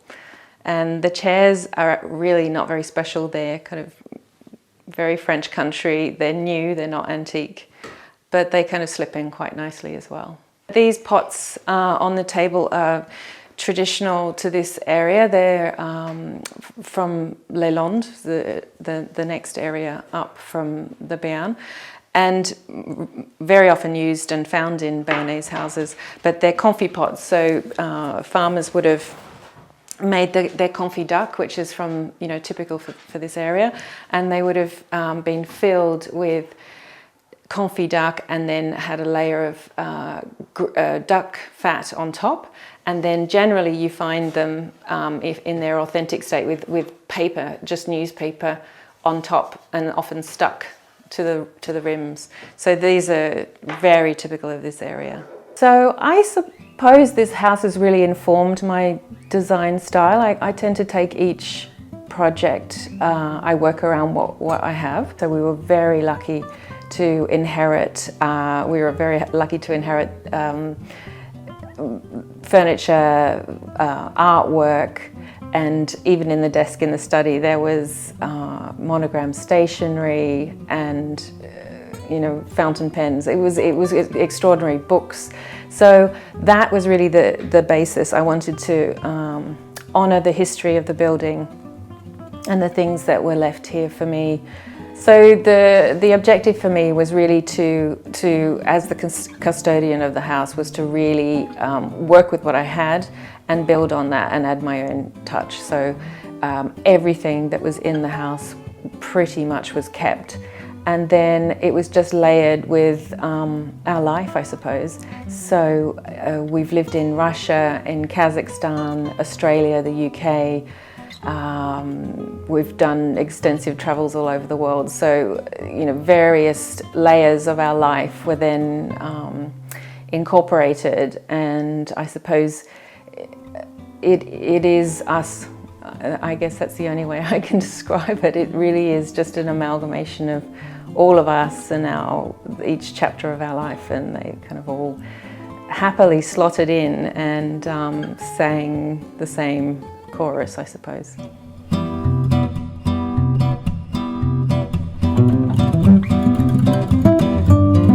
So I have to introduce you to the dogs because they will not let me keep filming without introducing them. So this is Adelaide, our standard poodle, and this little fellow here is Stanley, who's a wirehead dachshund.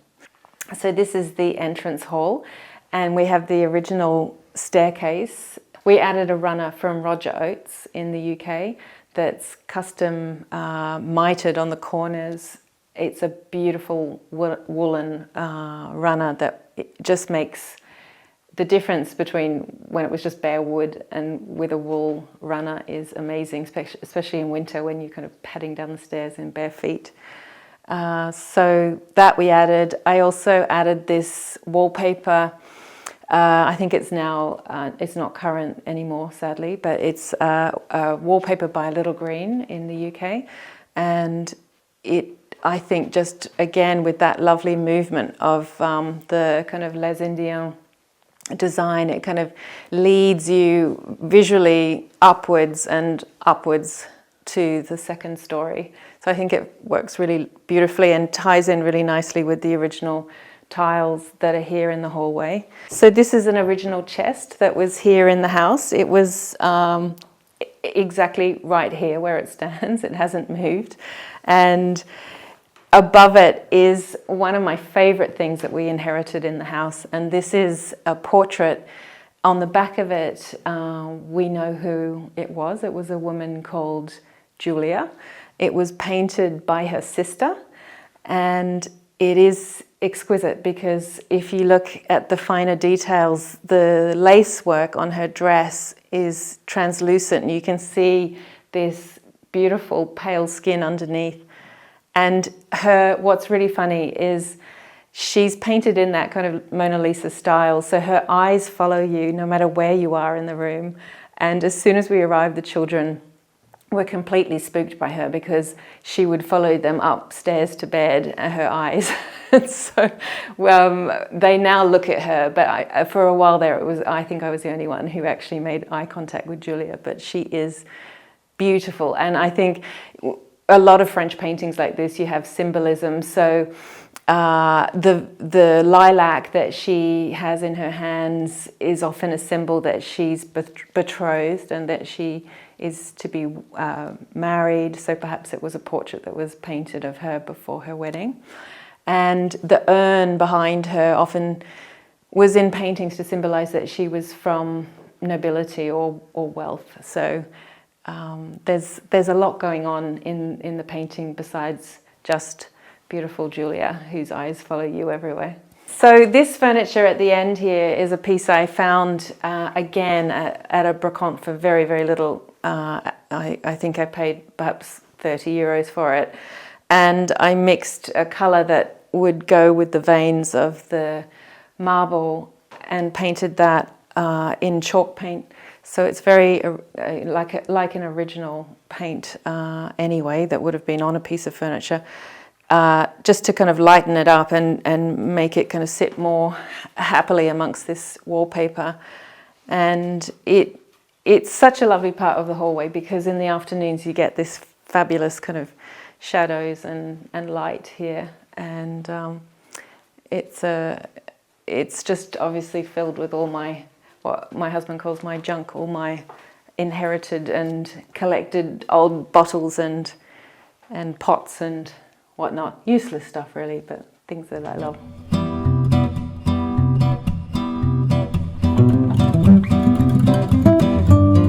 So this is just a little sitting room. To be perfectly honest, I think every house has one of these. It's more formal and we don't actually use it very often. But when we do, it's a great space. And this is a knoll sofa that I picked up again at a brocante, incredibly reasonably because it was covered in the most hideous fabric. But they're a fantastic sofa to curl up in because they kind of envelope you.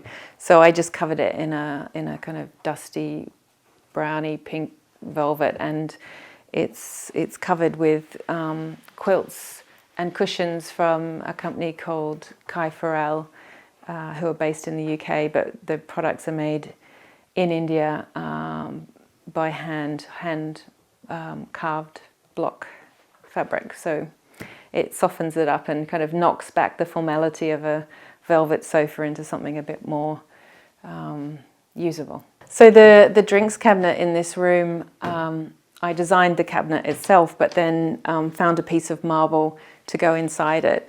And I lined the back of it with one of the fabrics from my collaboration with Sandberg, and it's actually a design that's named after our giant poodle Adelaide, and it's in it's just a perfect kind of, it goes with the greys in the marble and the reds. And our son works in marketing for spirits and alcohol, and he very kindly designed a cocktail for each member of the family and sent down boxes of many, many ingredients. So we have a very generously stocked bar if ever you pop over. If I had to name a room in the house that was my favorite, I think well, I don't even hesitate. It is the room we spend 95% of our time in, and that's the kitchen. It's one of my favorite rooms in any house to design, and I think that's the case for most people anywhere in the world. I mean, you tend to kind of gather in a kitchen, and it's all about, you know, food and conversation and sitting around a table with family and friends and sharing life. And it's just such a pleasure to design a kitchen and make it not only warm and inviting but also practical. Yeah, kitchen.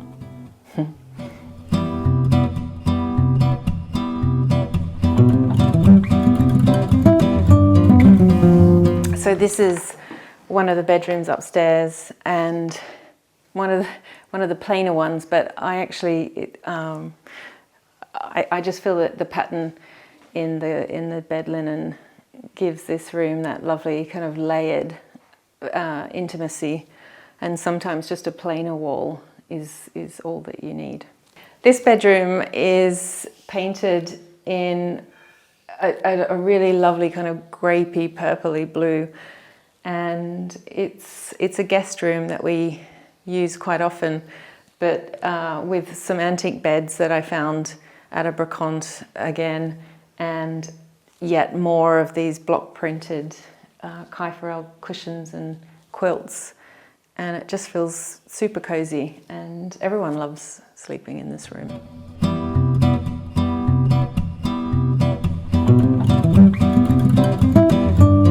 And so this room is my son's room, and as soon as he moved out and went to university, I redecorated it for his future wife or partner. So I feel that this is my service as a mother to future members of our family, because it was really a teenage den before that. So this is a wallpaper from the collection with Sandberg, and it's called Montfort Toile. And it actually features all the things I love about the Pyrenees. So there's tree, you know, the trees that you often will see throughout the forest, as well as our poodle Adelaide, who is dutifully sitting under a tree. And there's the swallows that come and go, that with the seasons. They're called the hirondelle, and so that's another very typical Bayonnaise or Basque bird, and I love it. There's also shepherds which come up and down depending on the season from the mountains. So yeah, this is very close to my heart. And oh, Adelaide, and here she is. This is the star of the. If you sit down, Adelaide, sit down, sit, good girl. So there she's doing her pose. This is what she's doing in the wallpaper. She does this exact pose. There you are. She's got slippery paws, but this is what she does in the wallpaper. She's an experienced wallpaper model.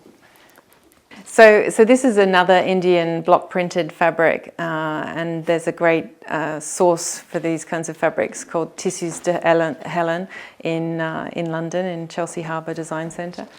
And I just lined the back of it with a really affordable ticking from another shop in London called The Cloth Shop. And the bed itself, I think I found it was almost being given away at one of the brocantes, so I just painted it again with Authentico chalk paint, and that's the bed that every teenage boy, when he comes home, shudders when he walks into his bedroom to find this, what he calls the princess bed. But you know what? It's my service to future women.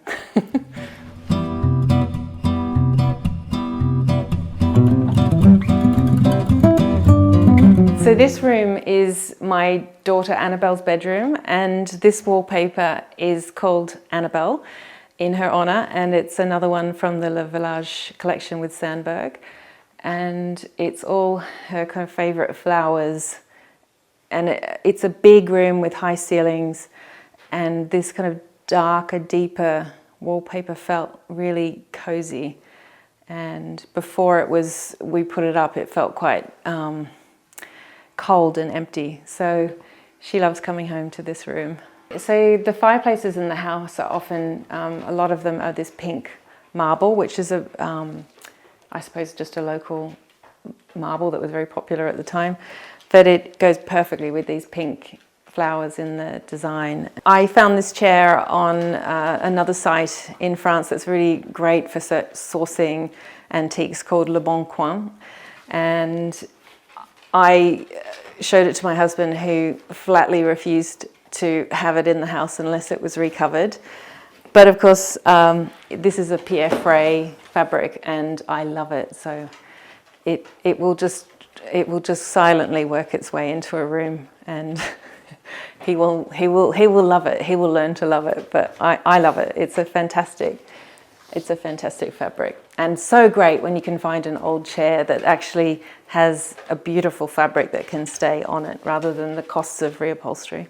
In terms of the lifestyle here in the southwest of France, for us, not just for me, but the whole family, it's all about the landscape, and it is an absolute pleasure of ours. You really have to take in the Pyrenees and the Basque Coast to hike it, to walk it, to really feel this beauty that we're surrounded by. It's extraordinary. So we're kind of nestled into these permanently green foothills of the Pyrenees here in the Béarn. We're right on the border of the Basque country. And I suppose every weekend we are pretty much hiking those hills, and in the winter we ski them. And then in summer, you kind of nestle into the sand dunes in Osagara and those kind of lovely beaches on the Basque coast, and swim and have an apéro and drive home. It's amazing.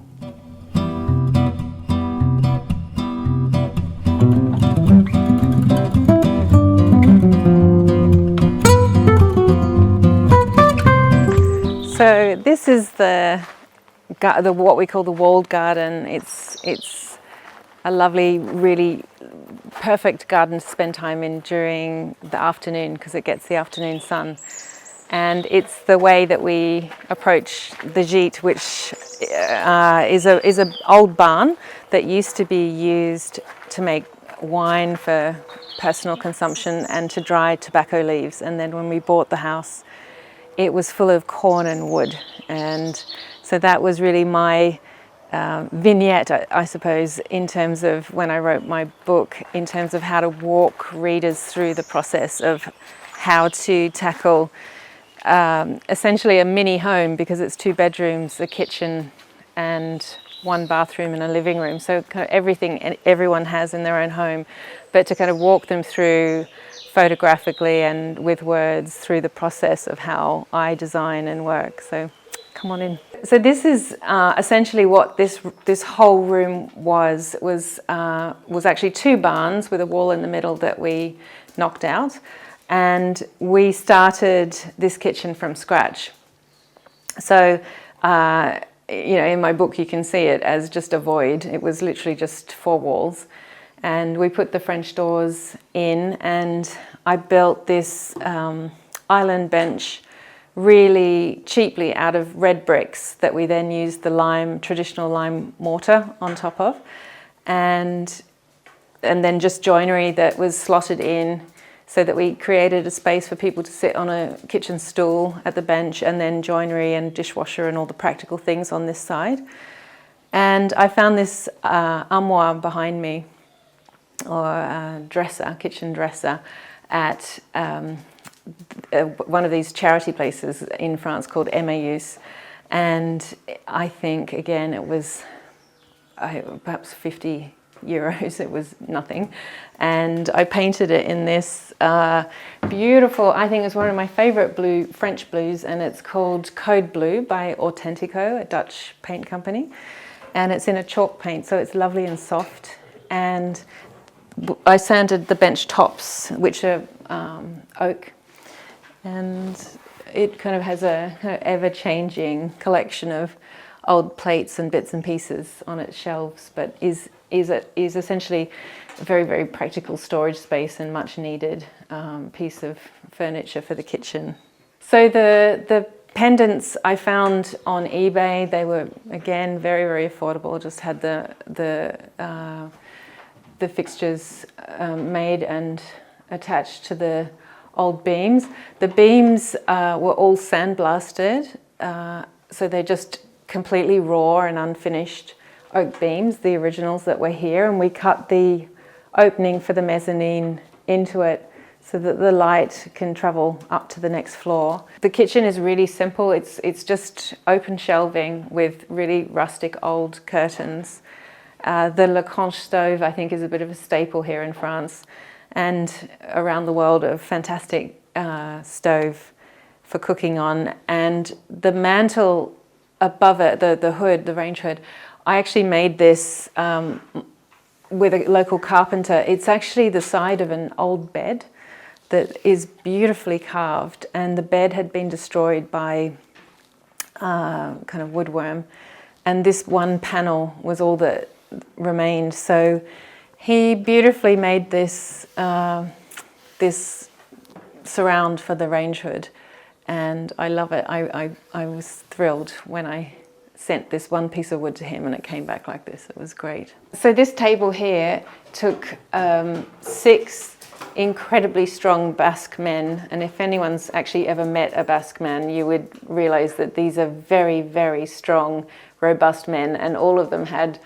red faces. It's a solid piece of exotic wood, I think, on top, and an oak base that I painted.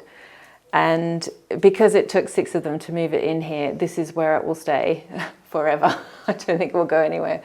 But it's a great table. It has extenders that go on either end if we have really big gatherings, which we often do. We often celebrate big family events in here. So it's a much loved piece of furniture. This entrance here is new. We knocked the wall, the stone wall that was separating the 2 barns out to create this entrance. And because of the change with this kind of wall coming out, I decided that I didn't want any lighting, any artificial, lighting above the table. It was just, it's just a table for candlelight, which is something I would encourage people to do if you can, if you're at this point of a build. I think to design a table that is not lit, that you can light with candles, is one of the most wonderful things, and everyone looks much, much better in candlelight. So it's also a very, very good thing for your friends. They'll love you for it. And then it kind of continues down and down a step, which is great because this step down into the lounge room, because it's one giant open plan space, the step kind of demarcates the kitchen dining area from this lounge room. And this space, I mean, it was absolutely chaotic in here. It was just full of wood and just old derelict bits and pieces. And so clearing it out alone was a great move. But the fireplace itself is an old piece of stone. The hearthstone on the bottom is a piece of stone that I found at a really old abbey. It was in the garden and they were selling off bits of stone. So it's ancient, and my neighbour, who's a farmer, helped me move it with his tractor, and much huffing and puffing into place, a bit like the Egyptians built the pyramids. It was such relief when it was finally sitting on its plinth. And then the fireplace itself we bought reclaimed. It was for sale in the junkyard and is a beautiful fireplace, French made. And you can open the door or you can have it as a slow combustion fire. Here, again, this is a really inexpensive rug that I picked up secondhand. It just, tonally, it had all the colors I wanted, just some pattern without being too loud in the space. And I had my carpenter make this coffee table, and this is an old prune drying rack that sits on top of it, which is perfect because it just gives that lovely old patinaed timber slatted surface. and then an old trunk for a bit of an extension to the coffee table, little stools at the end that are perfect if you want somewhere to put a drink, but you don't necessarily want to clutter the space with lots of side tables. So this here is an old basket that came from a factory. So it was for moving goods that were being manufactured around the factory. So it's on little trolley legs, and I just had a piece of glass cut to put on top to create a table. And it's great. It can house yet more junk. There's potential for many, many more pieces to live on top of it. But it's lovely to be able to see through the table, through the glass, into the trolley itself. And then this table here in the corner came all the way from Australia. And when I was working for a magazine in Australia called Australian Country Style, one of my jobs was to find artists and do feature stories. And one day I discovered this amazing man called Joe Vinks, who was collecting sticks out of the Australian bush and making stick furniture in that kind of 1920s, 30s style. And so not only is it a beautiful piece of furniture, but it's made from Australian sticks.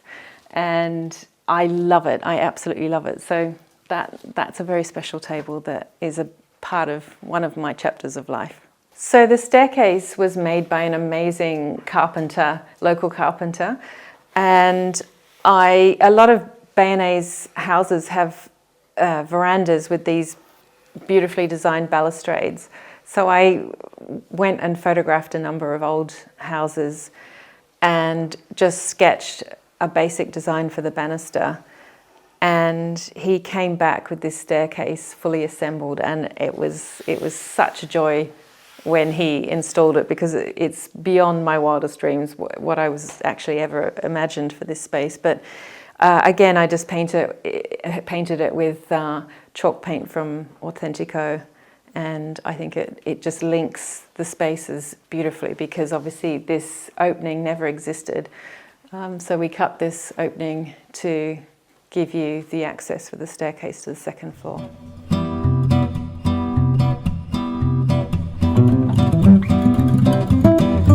So this is the mezzanine that we cut into the original first floor and continued on these balustrades that were on the staircase. But it's really lovely to look down onto the kitchen island and outside, and it leads through to one of the bedrooms. I actually found these doors in an old house that were being sold, and so they were just, we actually made the entrance to suit them. So this bedroom was once home to more than a few mice and old sacks of corn and whatnot. And I started from the ground up in here and scrubbed years and years of debris off these old oak floorboards. And we then insulated and plastered the walls, and the walls are covered in another colourway of Adelaide, named after Adelaide the poodle.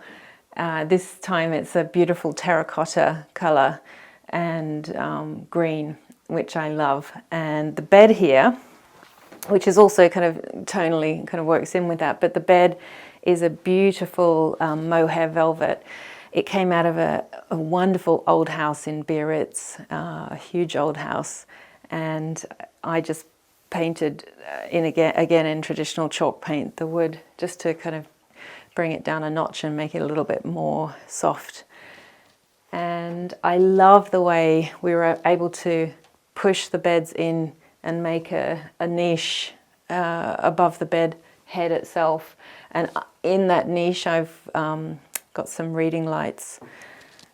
But really most of the time it's just lamplight in here, and the bed itself is again just layers of wood block quilts and cushions. And yeah, it's a super cozy place that guests love to come and stay.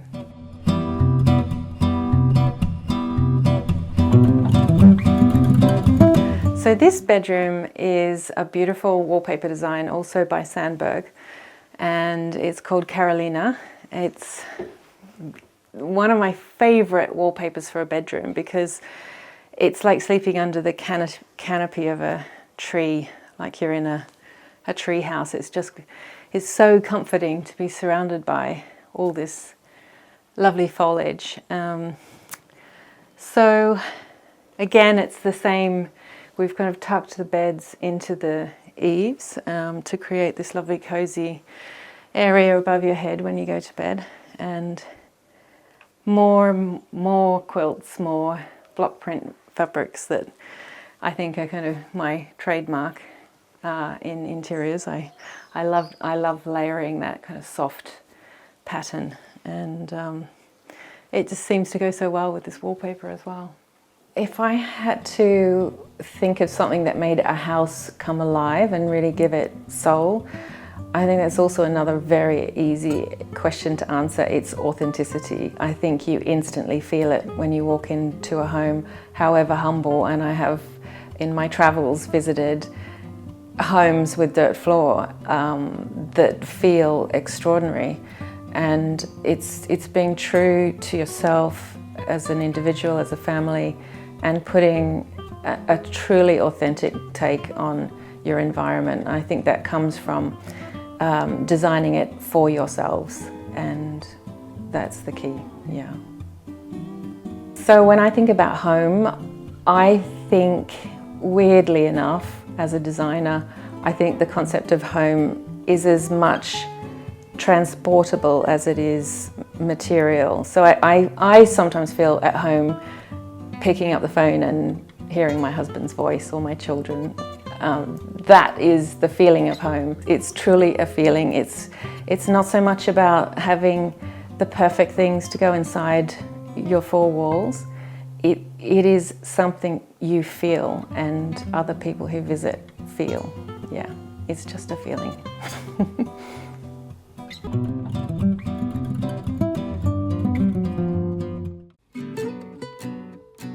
Today we're in Tuscany at the magnificent farmhouse of Keith Johnson and Glenn Sank. Keith, who spent many years as the visionary buyer-at-large for Anthropology, and Glenn, the company's former CEO, fell in love with this centuries-old home at first sight. Surrounded by sweeping views of the Italian countryside, Keith has filled his house with extraordinary objects.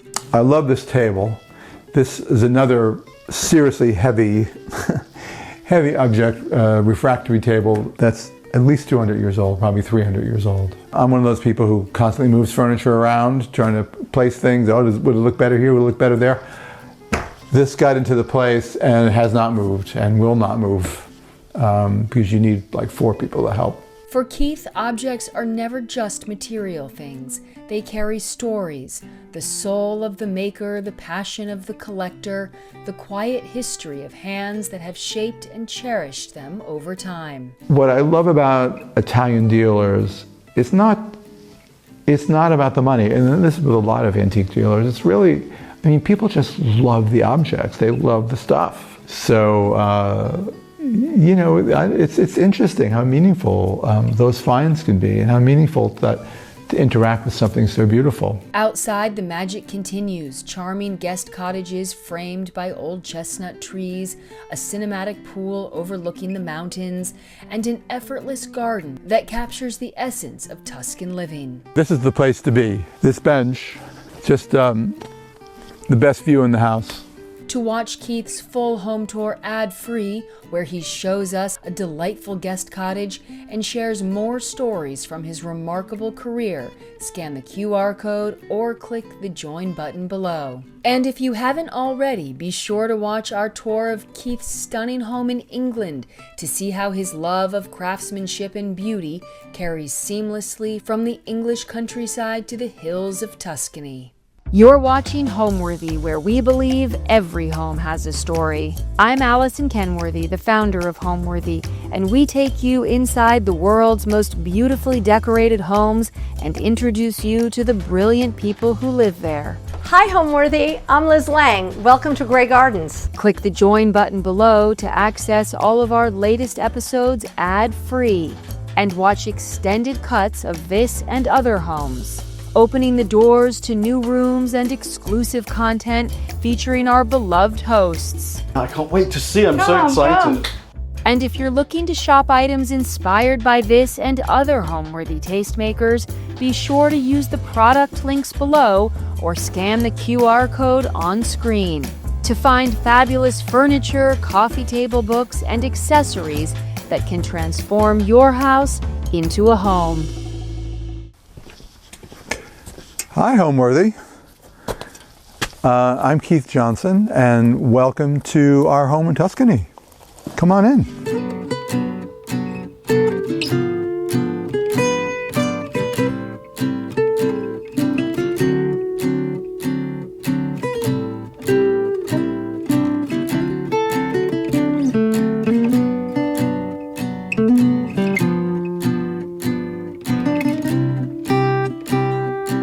Hi, Homeworthy. I'm Keith Johnson, and welcome to our home in Tuscany. I was very privileged to do another Homeworthy in my place in England, and people were so kind, and I loved the comments so much and enjoyed the experience so much that I wanted to do it again. And we have a place that we love very much in Tuscany, and I thought I would share our Tuscan house with you. I know everyone's heard the same, we've all said it. We saw the house and we fell in love with it, and we knew it was ours from the moment we walked in the door. I know I've heard myself say it. But when you're married to someone like Glenn, it goes that little bit further, because Glenn is one of these people that notices every tiny detail, and it can drive you absolutely crazy, especially when he's usually correct. So we were driving around for hours and we were looking at different houses, really not with the idea to buy something on our first go out. I mean, we really thought, this was just an initial look around. The agent said, oh, if only you were here a couple of weeks ago, I had the perfect house, but it's gone. And I said, well, define gone. And he said, well, they're just arguing about whether to take, some of the furniture or not. I said, well, if they're arguing about anything, it's not gone, let's go have a look. So we drove another couple of hours. We got to the gates here, and Glenn goes, we'll take this one, based on the gates. We drove up, and then the gates told the story, because the rest of the house was exactly what we wanted. He was absolutely right. My husband and I have been together for 60 years, which seems quite impossible, of course, because I do not look 70, though I am, or in my 70th year. But I think the mystery of our relationship being so successful and lasting so long isn't really a mystery.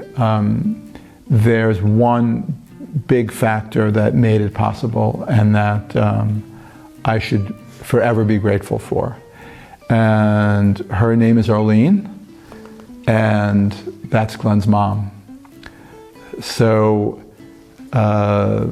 we met when we were 9, and we were best buddies. Glenn will say that he fell in love immediately, but I don't know, but I believe him.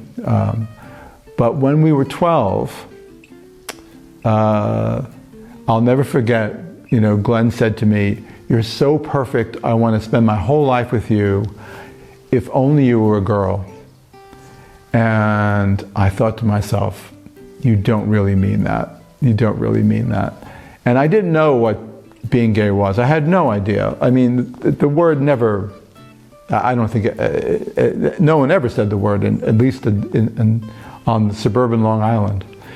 And so Glenn's mother came to us and said, and remember, the 12 years old, and this is 1968.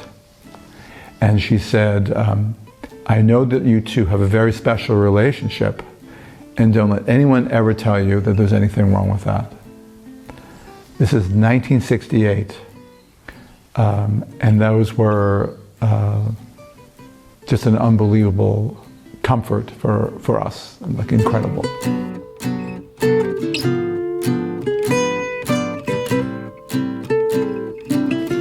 So we're in the main living space, and this would have been where all of life took place for the family. Everyone would have been here, all the cooking, probably a lot of the sleeping, probably everything in life happened in this room at one time. It has this absolutely wonderful oversized fireplace. For a farmhouse, it's quite dramatic fireplace. It has these lovely original floors and a volume of space that you don't often get in a farmhouse. It's a special room, and I'm just thrilled to have it. It definitely was the icing on the cake when we walked in and saw this room. We're like, okay. What I love about these lights, and they're old church candelabra, which of course are wonderful in themselves. But I have a friend, a dealer in Florence named Luca, and everything he does, he has that little extra touch that makes something super special. So you look at these lamps, and well, I look at them and I love them. But if this were just classic shades, I would still like them. But what's nice about them is just that they're brought down by just being sort of folded, and there's just an ease to them and a casualness to them. Normally they're quite stiff and fancy fabric. And again, everything is stories, and everything relates back to the people that make things. And Luca's wife, he's the guy out front, and he's a big personality, and he's a great buyer. He's always at the antiques fairs, and hopefully I'm one step ahead of him. Usually I'm not. And his wife makes all things like lampshades and many, many different things. And as I often do, I ask, how did that happen? Where did they come from? And she said, well, I make them out of my old ballet outfits, dresses. And I said, oh, I didn't know you were a ballerina. And she said, yes, I was a ballerina and a choreographer. And she said, would you like to see, one of my dances? So I said, of course. So she takes out her iPhone and she shows me her dancing. And she's a lovely woman, but she became a goddess. I mean, her dancing was so exquisite. And I don't know, I just saw this straight line from her dancing to these lampshades. I know it makes no sense, I guess. But I don't know, I see her now, I can't look at them without thinking about that video and just how unbelievably electric she was on the stage, probably still can be if she wanted to. So that's those. I have a pair of these cast lions, which I bought from my friend Peter, who for years took me around Belgium and to all the secret sort of haunts of antique dealers. Just the most wonderful man in the world. Then this is just a bit of theater. It actually was from a theater, and there's a reclamation place called La Calle here in Tuscany that I haunt, and you can find things like this. So I bought two of them, one for this fireplace and one for the one downstairs, but it just gives it that extra something, I think. I just think that they're super, definitely outside of my usual wheelhouse, but they're made by a couple called Draga and Aurel, and they are an incredible couple. They're quite famous now, represented by top galleries in the States. But I knew her when she was just sort of making fabric, and she made fabric for me at Anthropology, and she's gorgeous and talented, and her husband is an extraordinary artist, absolutely wonderful artist. And now they're making all manner of furniture, but they made these, and I just think they're great. And I just wanted to have something, I wanted to have something that modern, and I just don't want to be all, period correct. I like to mix things up. Then this crazy owl, I was driving to lunch, and I drove by this warehouse. It was an old tobacco warehouse, and there were these enormous animals, and I had to drive in, and I drove in, and this fellow Antonio was there, and he's the artist, and he was making these huge animals for the Naples Museum, which was reopening after a long renovation. He was making them for their opening, and so we became friends, and I bought an owl from him, but this is small for him. He makes enormous tyrannosauruses, and they're quite extraordinary. And we went on to, I brought my friend Annie to meet him. She's an artist, lovely artist. And Annie is part of an arts club in London, and she gets on the phone with her friends and makes a deal with Antonio. We're all going to take art classes. So the next thing you know, a bunch of my friends are coming down, and we're taking an art class in Tuscany with Antonio, and we're making things out of things we find in his warehouse, things we find in the fields. Great fun, absolutely great fun. I love this lion. It's a terracotta lion, and he is several hundred years old. And I bought him from an antique dealer in Florence who is, I don't think he would mind my saying, he's probably 90 years old. And he sits in the shop that he's owned forever, and all the other dealers come to him and ask his advice and ask if something's authentic or not. He's like the go-to man in Florence. He's just, and I just love this whole idea, this whole coffee clutch of dealers, and he's just, I don't know, he's earned his place, and he has the respect of everybody else, all the other dealers in Florence. So I don't go to Florence without stopping by and saying hello. And his wife, who's 90 years old, is bicycling around Florence. So it's quite impressive people. This is the table that I wanted it to be, of course, Italy is all about marble so much. But I also have a connection to Greece. I've been going to Greece for many, many, many years. And my goddaughter introduced me to a gallery in Athens. And there was an artist there who made this table. And I just thought, well, I had to have that. I think it's one of the coolest things I've seen. I absolutely love this table. Then after taking the class with Antonio, I made this cingale. So cingale is a wild boar. And I made them up. I had bought a wall, like 12 different little wall candelabras. And they came in really rough shape. I bought them online, and when they came, I'm like, oh, I can't use them. They're really rough. So when we went over and started taking the class, I thought, well, I could incorporate them into something. So I made this wild boar, which I'm very pleased with. One of my dearest friends, David Grocott, just opened up a gallery and shop in Arezzo. And he's a British guy, and he does things very spontaneously.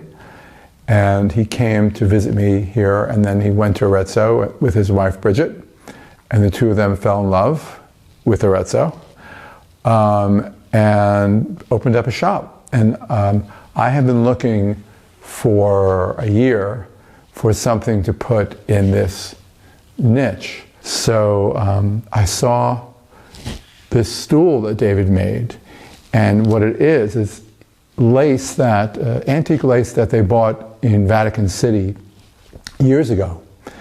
And David, just why it occurred to him to do it, how it occurred to him to do it, but he had an old three-legged stool. Maybe it's like a Welsh milking stool or just an old stool.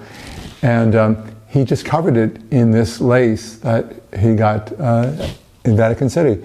And it's tied, so there is a cross there. So I just thought, this is just perfect for this spot. I absolutely love it for this spot. So I brought it home and put it up there, and that's it. That'll stay there forever. I've spent so many years traveling. I was the found objects buyer for a chain of stores called Anthropology, and Glenn was the CEO of the parent company, Urban Outfitters, which also ran Anthropology. And I was very fortunate in that position, and it gave me great freedom to travel all over the world, which I did for many, many, many years. I could throw a dartboard at a map and just go there if I thought that there was something to pursue for the company.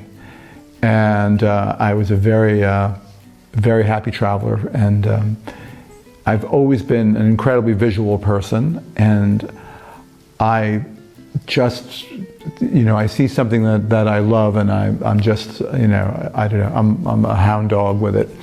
And I'm pretty clear about what I love. And we've always come to Tuscany. We've always visited here. I did quite a bit of buying here. But it was our go-to holiday location. And so it made sense that, we need a bit of sunshine, because England, as much as I love it, the winter months get awfully gray, and we just needed to, like a lot of people living in England, it's good to have a place to go to when it gets too gray for too long. So we started looking in Tuscany, and I really didn't think we were going to buy anything in the first weekend out, because I looked in England for 2 years. But we walked, we came here, we saw the gates, we came into the house, and bought it that day. So our house in England is a bit, on the fancy side, and a bit very sort of proper house, big Georgian house. And we didn't want that. We didn't want, we wanted something that we could own a bit more casually and not have to have it constantly looked after. We really wanted something cozy and a farmhouse. And it's hard to find. It's not easy to find a farmhouse that's pretty original, that hasn't been knocked about too much, and that has great privacy. We wanted a lot of privacy, and this place has complete privacy. We're not overlooked by anyone, and yet we're very close to a wonderful town, which was made famous by Frances Mays and her book Under the Tuscan Sun. By incredible luck, the day that we bought the house, we were invited to a lunch by a woman who recognized me from an old TV show that I did years ago called Man Shops Glow. And who is at lunch but Frances Mays? So really our first day here, we met Frances Mays and had lunch, and I felt like we couldn't be more at home. We're just, the reception from the local people, the experience of the work that we have had done, just the lovely people that we've met.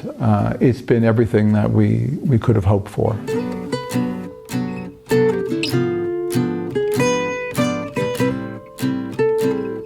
When we bought the house, there was a wall here. It was just a sheetrock wall, but I didn't know it was a sheetrock wall. I thought it was a solid stone wall.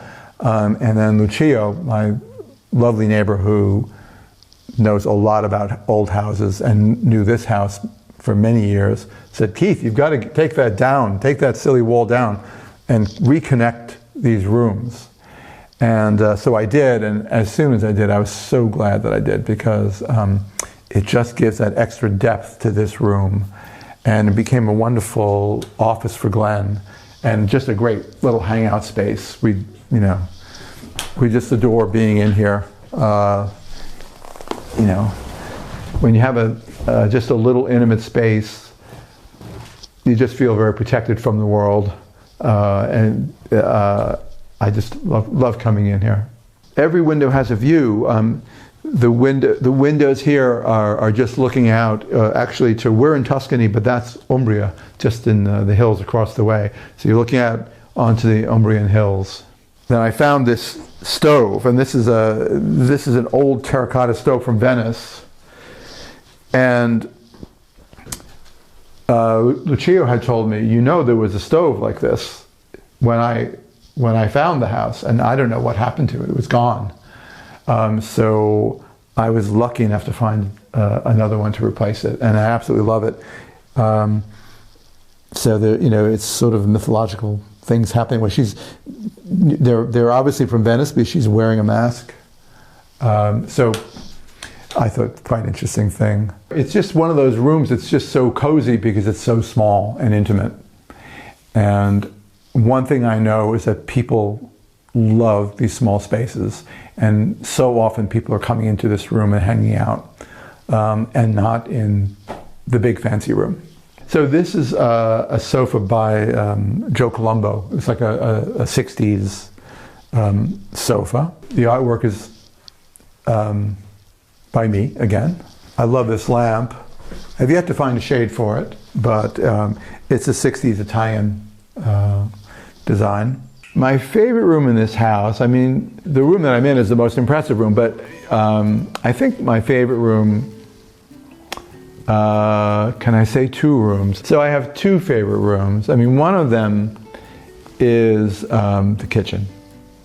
And it's because already, of course in Italy, it's all about food.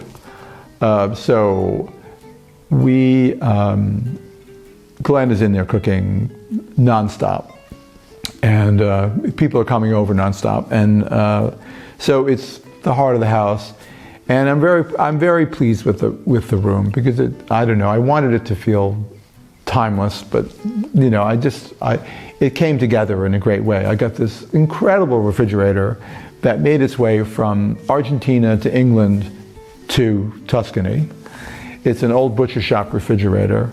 And it's restored by a company in England called the Vintage Fridge Company, and they do a great job. And I just every time I go in to get some milk or something, whatever, it's so satisfying. Those big latches, and then another cabinet that's in there that I bought from these 2 dealers in Parma, which is the best antiques fair in Italy. If you like a hunt, if you like the possibility of a great find and bargain, Parma is amazing. It's football fields of dealers, and make sure you go. There's only a couple of years that are the big ones, but if you like the hunt, it's the one to go to. And they had these 2 older dealers that absolutely lovely guys. And they had a cabinet that I fell in love with, and I never saw anything quite like it. And it was in the same kitchen in Bologna for over 200 years. And they were able to buy the contents of the kitchen. And what I love about Italian dealers, it's not about the money. And this is with a lot of antique dealers. It's really, people just love the objects. They love the stuff. And so I've run into them like 3 times after I bought the cabinet. And each time they've asked me about the cabinet. How is it? Where is it? It's interesting how meaningful those finds can be, and how meaningful to interact with something so beautiful. So the other room that I love because our first guest to the house, wanted to, our British friends, and it was the Queen's Jubilee, and they just said, "We're coming, do you have a television? We have to watch the Jubilee." And I didn't have a television, so I ran out and I bought a television, which is something I wasn't going to do, but I did. And I promptly opened the box, took it out, dropped it on the floor, and broke it. So I had to go out and buy another television. But anyway, so we call it the Jubilee Room. And the reason why I love it is because I met this lovely woman, Doris, who is an incredible faux painter. And I was in a stunning villa in Florence where they uncovered these old frescoes that were hidden for hundreds of years. And I just love them. And I took a picture and I said, Doris, can you do something like this? And she nailed it.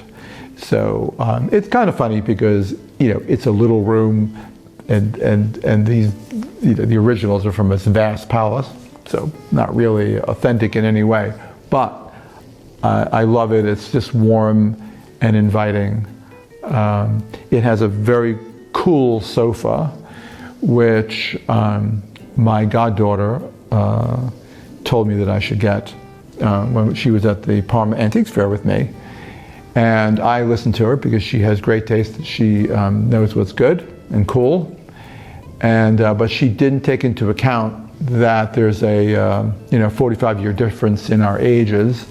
So we struggle to get in and out of the sofa, but it does look wonderful. So those are the two rooms that are my favorite.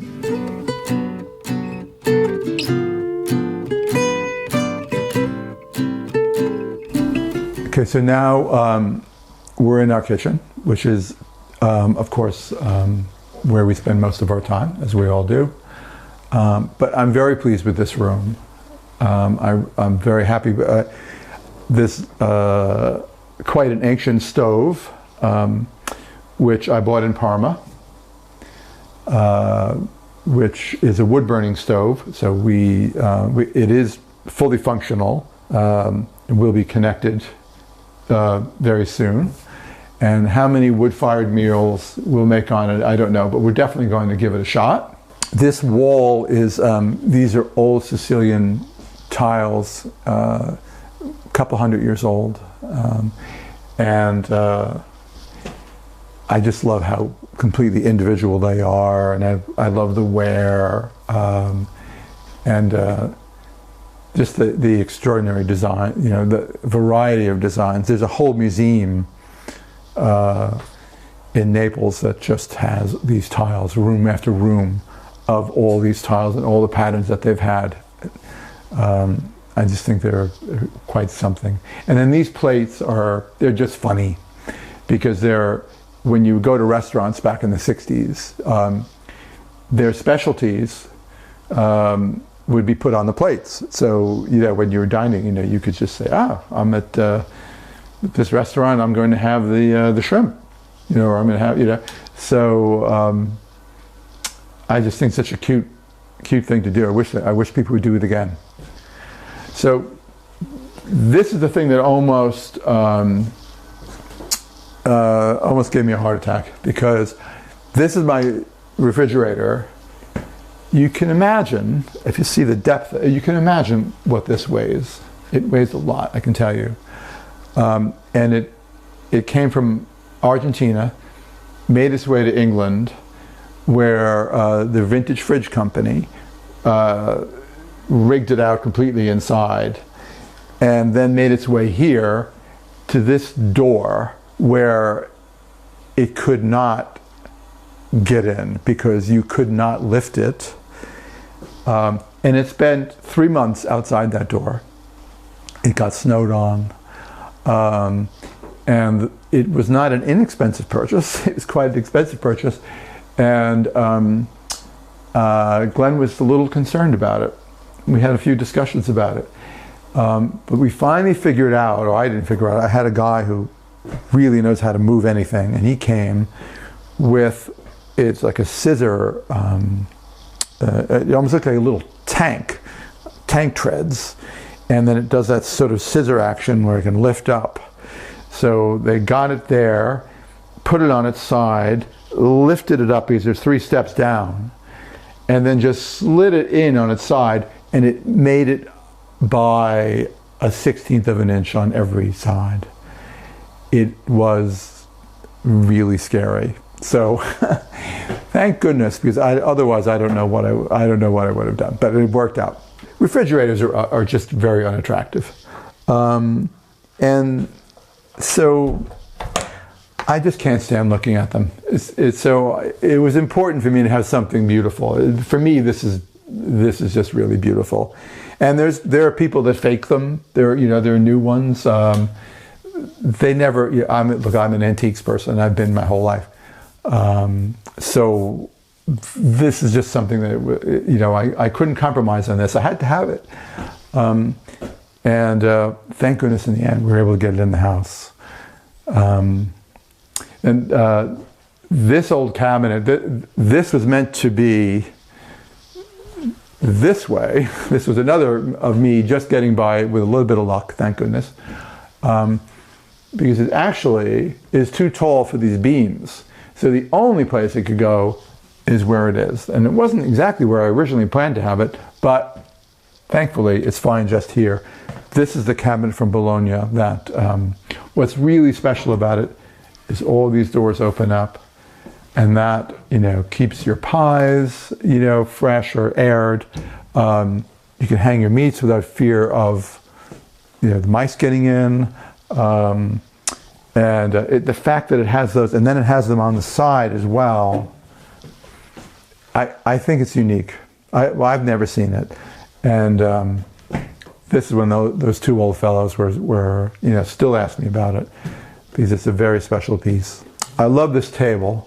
This is another seriously heavy object, refractory table that's at least 200 years old, probably 300 years old. And my goodness, I'm one of those people who constantly moves furniture around, trying to place things. Would it look better here? Would it look better there? This got into the place and it has not moved and will not move, because you need like 4 people to help.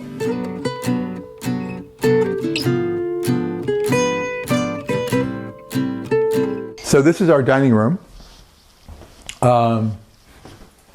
It's very small, more of like a breakfast nook, I suppose, but actually, the best parties and the best get-togethers are when everyone's really, close in the room. And we've sat 8 people at this table. Seems impossible, but we all had a good time. I bought an antique chandelier in Florence, and it was candles, obviously, not wired, so rewired it. I bought this wonderful tureen from the 60s, and the reason why I bought it is I thought, I love that sort of interesting style of like the drawing on it, and wouldn't that be great if I had Doris, my lovely muralist, do that in the hallway. So I was going to have her do a hallway based on the drawing of the tureen. And then I found out how difficult that would be and how much work that would be. And I said, all right, we don't need to do that. She got very busy elsewhere. But it's just wonderful having the fire and sitting and being with your friends and being at the fire and eating Glenn's amazing pizza. It makes the best pizza in the world. The next room is our TV room, but we fancily call it the Jubilee room, and that's because my British friends, who were the first people to come, wanted to see the Jubilee, and so I had to go and get a TV. So this became the TV room, and then Doris made the mural in here. And apparently there's 1,000 birds that she had to make impressions. So come in and see this room.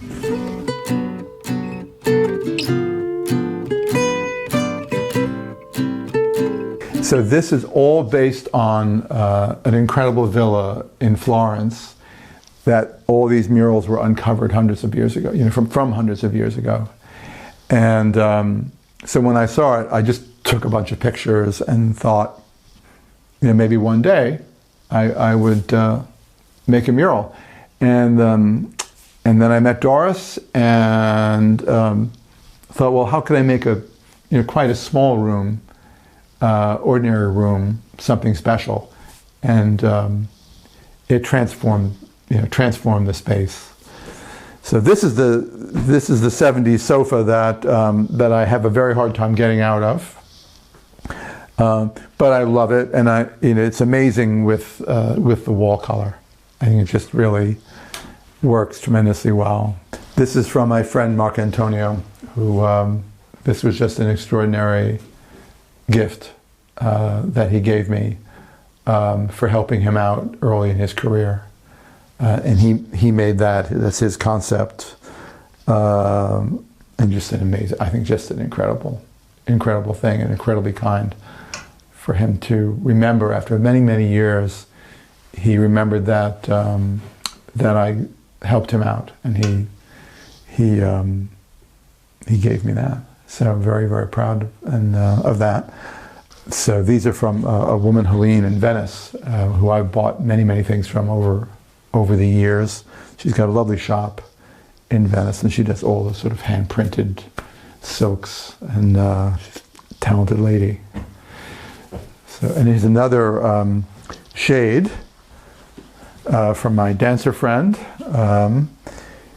and this she's added some wax and magic to. There's an amazing shop in Arezzo. And this fellow, I don't know how, you have to always go back to the people go back to the well. Some people just have it. And this fellow, every time I go by his shop, he's got a great window display, and he's found some collection.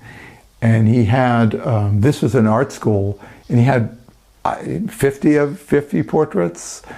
And so I bought a bunch of them. And I want to, maybe I should stop, because I love looking at the walls too. But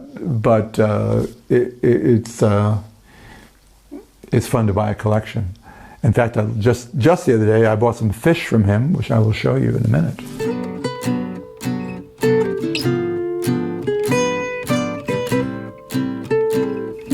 So this is a guest bedroom. And this is another room that was transformed by Doris with another pattern that I found. Where did I find this pattern? I forget exactly where, but just in my in my records. So another turning a rather plain room with a low ceiling into something quite special. So I've got these wonderful old Tuscan plates, sort of 200-year-old plates. This is an 18th century armoire, and then and a 60s lamp. So I'm doing my best to stay current. I'm trying to mix it up with a little bit of contemporary stuff. This was an unusable room because the ensuite bathroom was absolutely terrible. So I did transform that bathroom, which I'm quite pleased with. So this is all reclaimed material. The floors are 18th century floors, which I bought in a reclamation place in Forte de Marme, which is a seaside town. These stones I actually got from the property. They were lying around on the property. And the sink I was absolutely thrilled to find. And it's at least a couple of 100 years old. The light I just hung. It's from my friend Luca. I just think, again, something unexpected. And then this same fellow that I bought the portraits from, I just bought these fish from. He had a whole window full of them. So, anyway, it's this is just a matter. This was taking the whole bathroom is like 2 by 2, but at least now I don't have to be embarrassed for people to come and stay here and use this bathroom. I actually quite like it. The funny thing about the house was that we bought it from an English woman who had lovely taste, but it was very English. I mean, the kitchen looked like an English cottage kitchen, to my mind.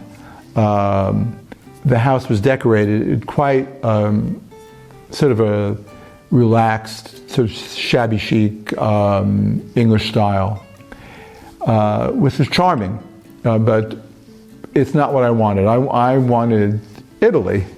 You know, we have England. I really wanted Italy, and so I made up my mind that anything that we got, I did break the rules a couple of times, but I said almost anything that we would get, that it would be Italian, and we pretty much stuck to that.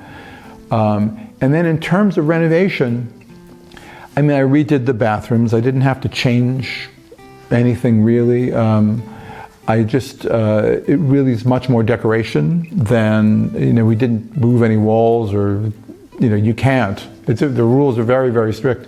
You can't change a window. But the good news is it's great as it is. It's just wonderful as it is. So it was just the addition of some really fun objects. This place is a bit of a challenge in the sense that I've had things that I've owned in my life for my entire life. And you know, it's wonderful in a way to have that, to have things that you love and these touchstones that you've had forever. But there's also constricting. So when we moved here, when we bought this place, it was everything was brand new. Everything that we did was new, or old but new to us. So that's liberating, but also challenging. So you have to figure out where to start.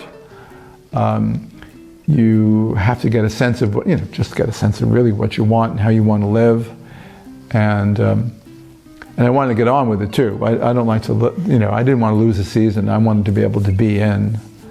So for me, shopping is, that's what I did for anthropology for 25 years. I just did nothing but, hit every single market in the world, whether it was, the Philippines or Indonesia or Shanghai or, New Delhi. I was there. So, give me a chance to shop, and I can be quite dangerous because I'm very used to buying for quite a few stores. I mean, there were several hundred in the end, and so when you're only shopping for yourself, you gotta rein it in a little, and that's a challenge, and you got to make sure everything fits. And there were a few very close calls in terms of getting things to fit, meaning getting in a door. Because the doors are small. You can't get in a window. The windows are small. I pride myself on my eye and knowing when things will work, but we had a few very, very heavy objects that spent a lot of time outside until I figured out finally how to get them into the house.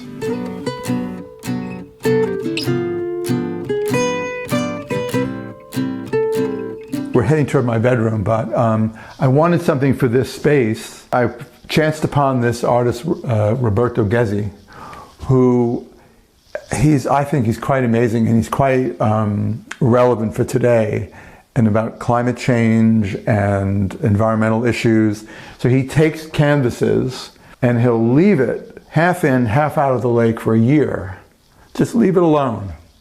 And then come back, fish it out, and then has a way of making it permanent, what happened. And it just shows, it environmentally tells you a lot about what happened in the lake, what's going on. He's another guy that's very interesting to talk to because there's so much behind. But it's just another thing where in the end it's a beautiful object, but actually there's so much there. I found this pretty much on the side of the road. It's actually the cover to an enormous oil pot. There's the handle. So I just love it. I mean, I broke them up with a little gold frame, and my friend Leslie, who's always sending me dog-related things, sent me this picture of the dog. So anyway, I just love looking at that. So this is our bedroom. It's still a bit of a work in progress, but I just found these Murano chandeliers, and I thought it was a fairly novel idea to have them as bedside lamps, and I like the way that worked out. I'm happy with that. The tapestry is just it's a scarf, really, and it's from William Kentridge, the South African artist William Kentridge, and whose work I just love. I actually love these chairs, these wicker chairs, which I got online. I took a flyer on eBay, Italian eBay, and they arrived looking just as good as I hoped they would. So, and then my friend Mimi, very sweetly, we had in touring around, we saw this old chapel, and she does needlepoint. So she shows up with a needlepoint the other day of the old chapel, sort of record of a trip that we took. I wouldn't have thought I'd respond to something like this again in my life. It's like they said, if you wore a miniskirt when they were in fashion, don't wear them again. Not that I ever wore a miniskirt, but it's just one of those things that just sets off a room. I mean, if this was just another conventional lamp, the room could get a little dry, and just one little fun element can really can just make you look twice at everything else in the room too. But what I'm really happy about is our little bathroom here. I mean, I love the shower. The shower it's a reclaimed gate. So this was just a completely conventional bathroom with, all white, just all white. So I found these wonderful reclaimed tiles and the old gate. And then I took more reclaimed tiles and made the wall.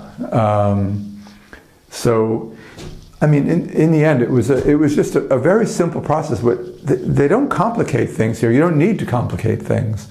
This all happened in a week. It all came together in a week. And this was just it was a plastic shower, it was just absolutely hideous. And for very little effort, not a lot of dosh, it came together in a really sweet way. I love certain finds, like this little faucet.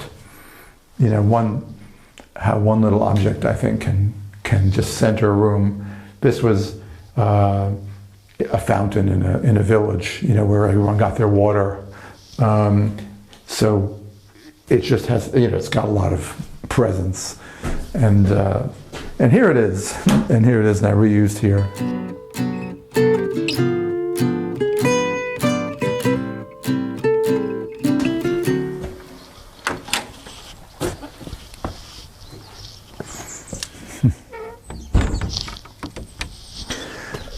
So there's a little outbuilding here. There are a couple of them, actually. I'll show you this one. This may actually wind up being an art studio for me. I think that might be its final purpose.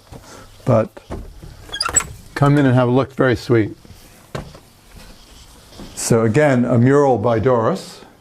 This is actually an old shower that my friend Leslie drove down from Amsterdam and had this in the back of her car. A surprise gift, to say the least. Anyway, it's a sweet room. So the quilts are from Lisa Corti, and the mural is by Doris.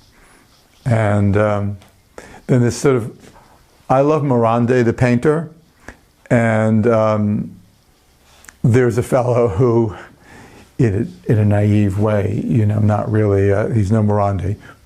But I just love that he loved Morandi so much that he made hundreds of paintings in his style. And so I don't know, just to honor his love of Morandi, I got a bunch of them. So anyway, it's just a sweet space, and it's nice for people to have a place to come that's away from us, and they can have privacy. I think what people respond to about the house is that there is a bit of modernism. There is a bit of contemporary stuff, some artwork, and some lighting and some objects that are not period. So it does seem as, most of the Italian homes that I've seen are either very strictly period pieces, or then they've gone very contemporary. And I think I tried to get the balance of a bit of contemporary mixed in. And so I've definitely, there is a marble and stone huge table that I got in Athens. So bringing a marble table to Italy is a bit, close to Newcastle, but it's this artist interpretation that I just loved. So I did bring that, and that's caused quite a bit of conversation. People want to know all about that. And then I bought a 15-foot long stone top table for the garden that everyone is sort of knocked out by that, because it is very impressive. And if you saw it coming in and how it came in, if you weren't impressed before, you'd be impressed then, because, oh my God, that had me, had my heart stopped for a few times. So.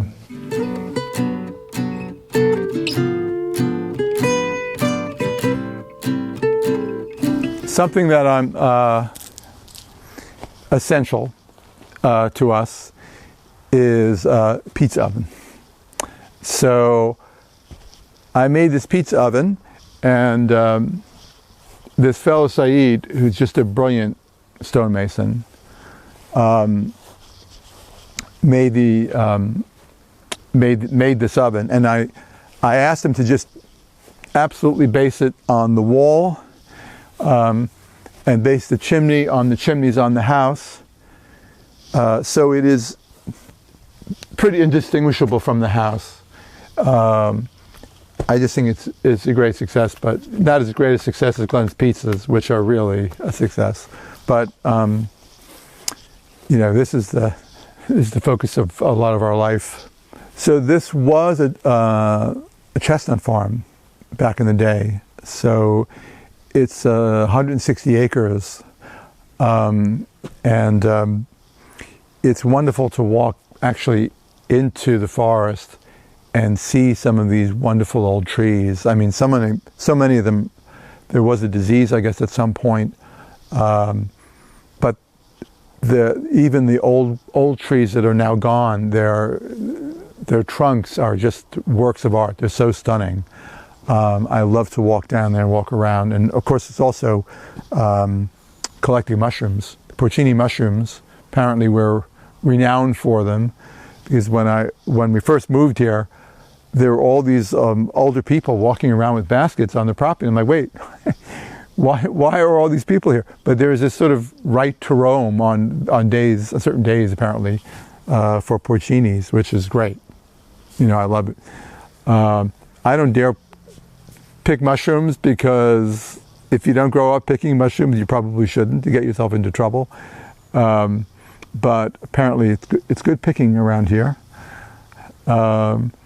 And I do love the pool, because it's one of those endless pools, but there's such a wonderful view. And then the other thing about the garden is it's great looking this way,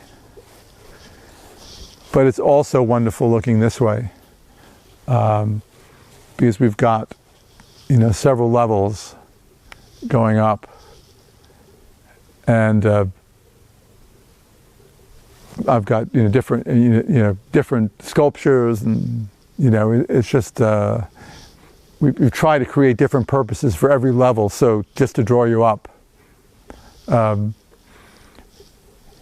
the end, I make myself go up there, but it's just great exercise. Another thing about Tuscany and people appreciating different things, there's a fellow who, he just finds rocks. He finds big rocks that have character.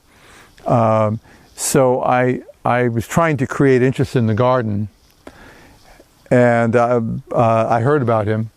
And so he he came with all these amazing stones. I mean, there's so much in that stone.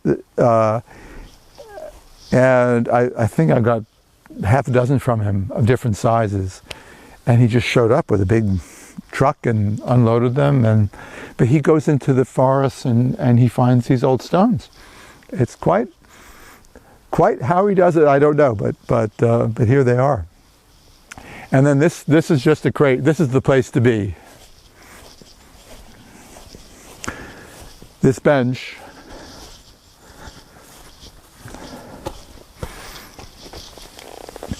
just the best view in the house.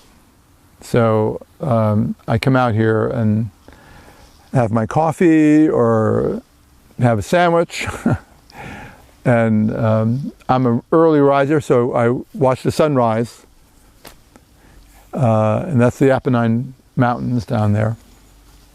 So it's really an incredible, peaceful spot. This is our cactus garden, which is a work in progress, but so far so good. And then I have this mammoth stone table, which is under this grape arbor. And this is one bit of stone. So it's from there. It's 15 feet long and it weighs tons. And getting it in here was something else. Because of this structure, they basically had to angle it in and then sort of swing it, with a huge truck, with a big giant lift. I closed my eyes a bit of the time. I couldn't bear to watch, but thankfully, here it is. I really don't want to buy any more incredibly heavy things anymore. That's it. No more. So these old chestnut trees, I mean, they're just struggling to stay alive. I don't know how old they are, but they're old. But, I mean, the character that they have, it will be a sad day, when they finally give up the ghost. But they're just, one of the joys of the property. Coming home to this place, it's interesting because I thought, oh my goodness, why are we getting another country house? Why, because I was a city boy. I grew up, we spent most of our lives in New York City. And then we wound up buying a country house where we live permanently. And then we bought another country house, which seemed a bit redundant, but it's not. The experience here, the warmth of the people,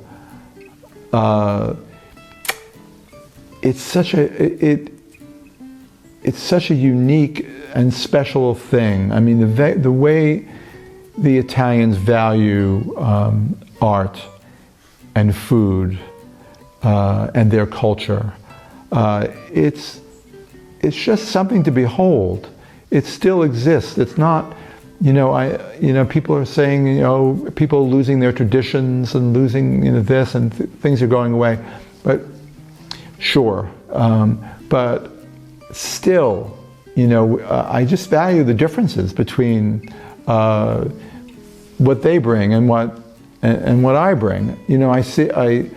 I see the world in a new place, in a new way when I come here. And my friends that come over, my Italian friends that come over, I'm just gaining, at the best of travel, you gain an understanding of the world, a better understanding of yourself in the world, and it's a different kind of home. It's a different kind of feeling of home, but it's tremendously valid for us. We just love everyone that we've met and had over. Glenn has fed half the neighborhood many times. Yeah, it's everything that we wanted it to be. Thanks for watching. Be sure to go to homeworthy.com for exclusive content, shopping guides, and so much more.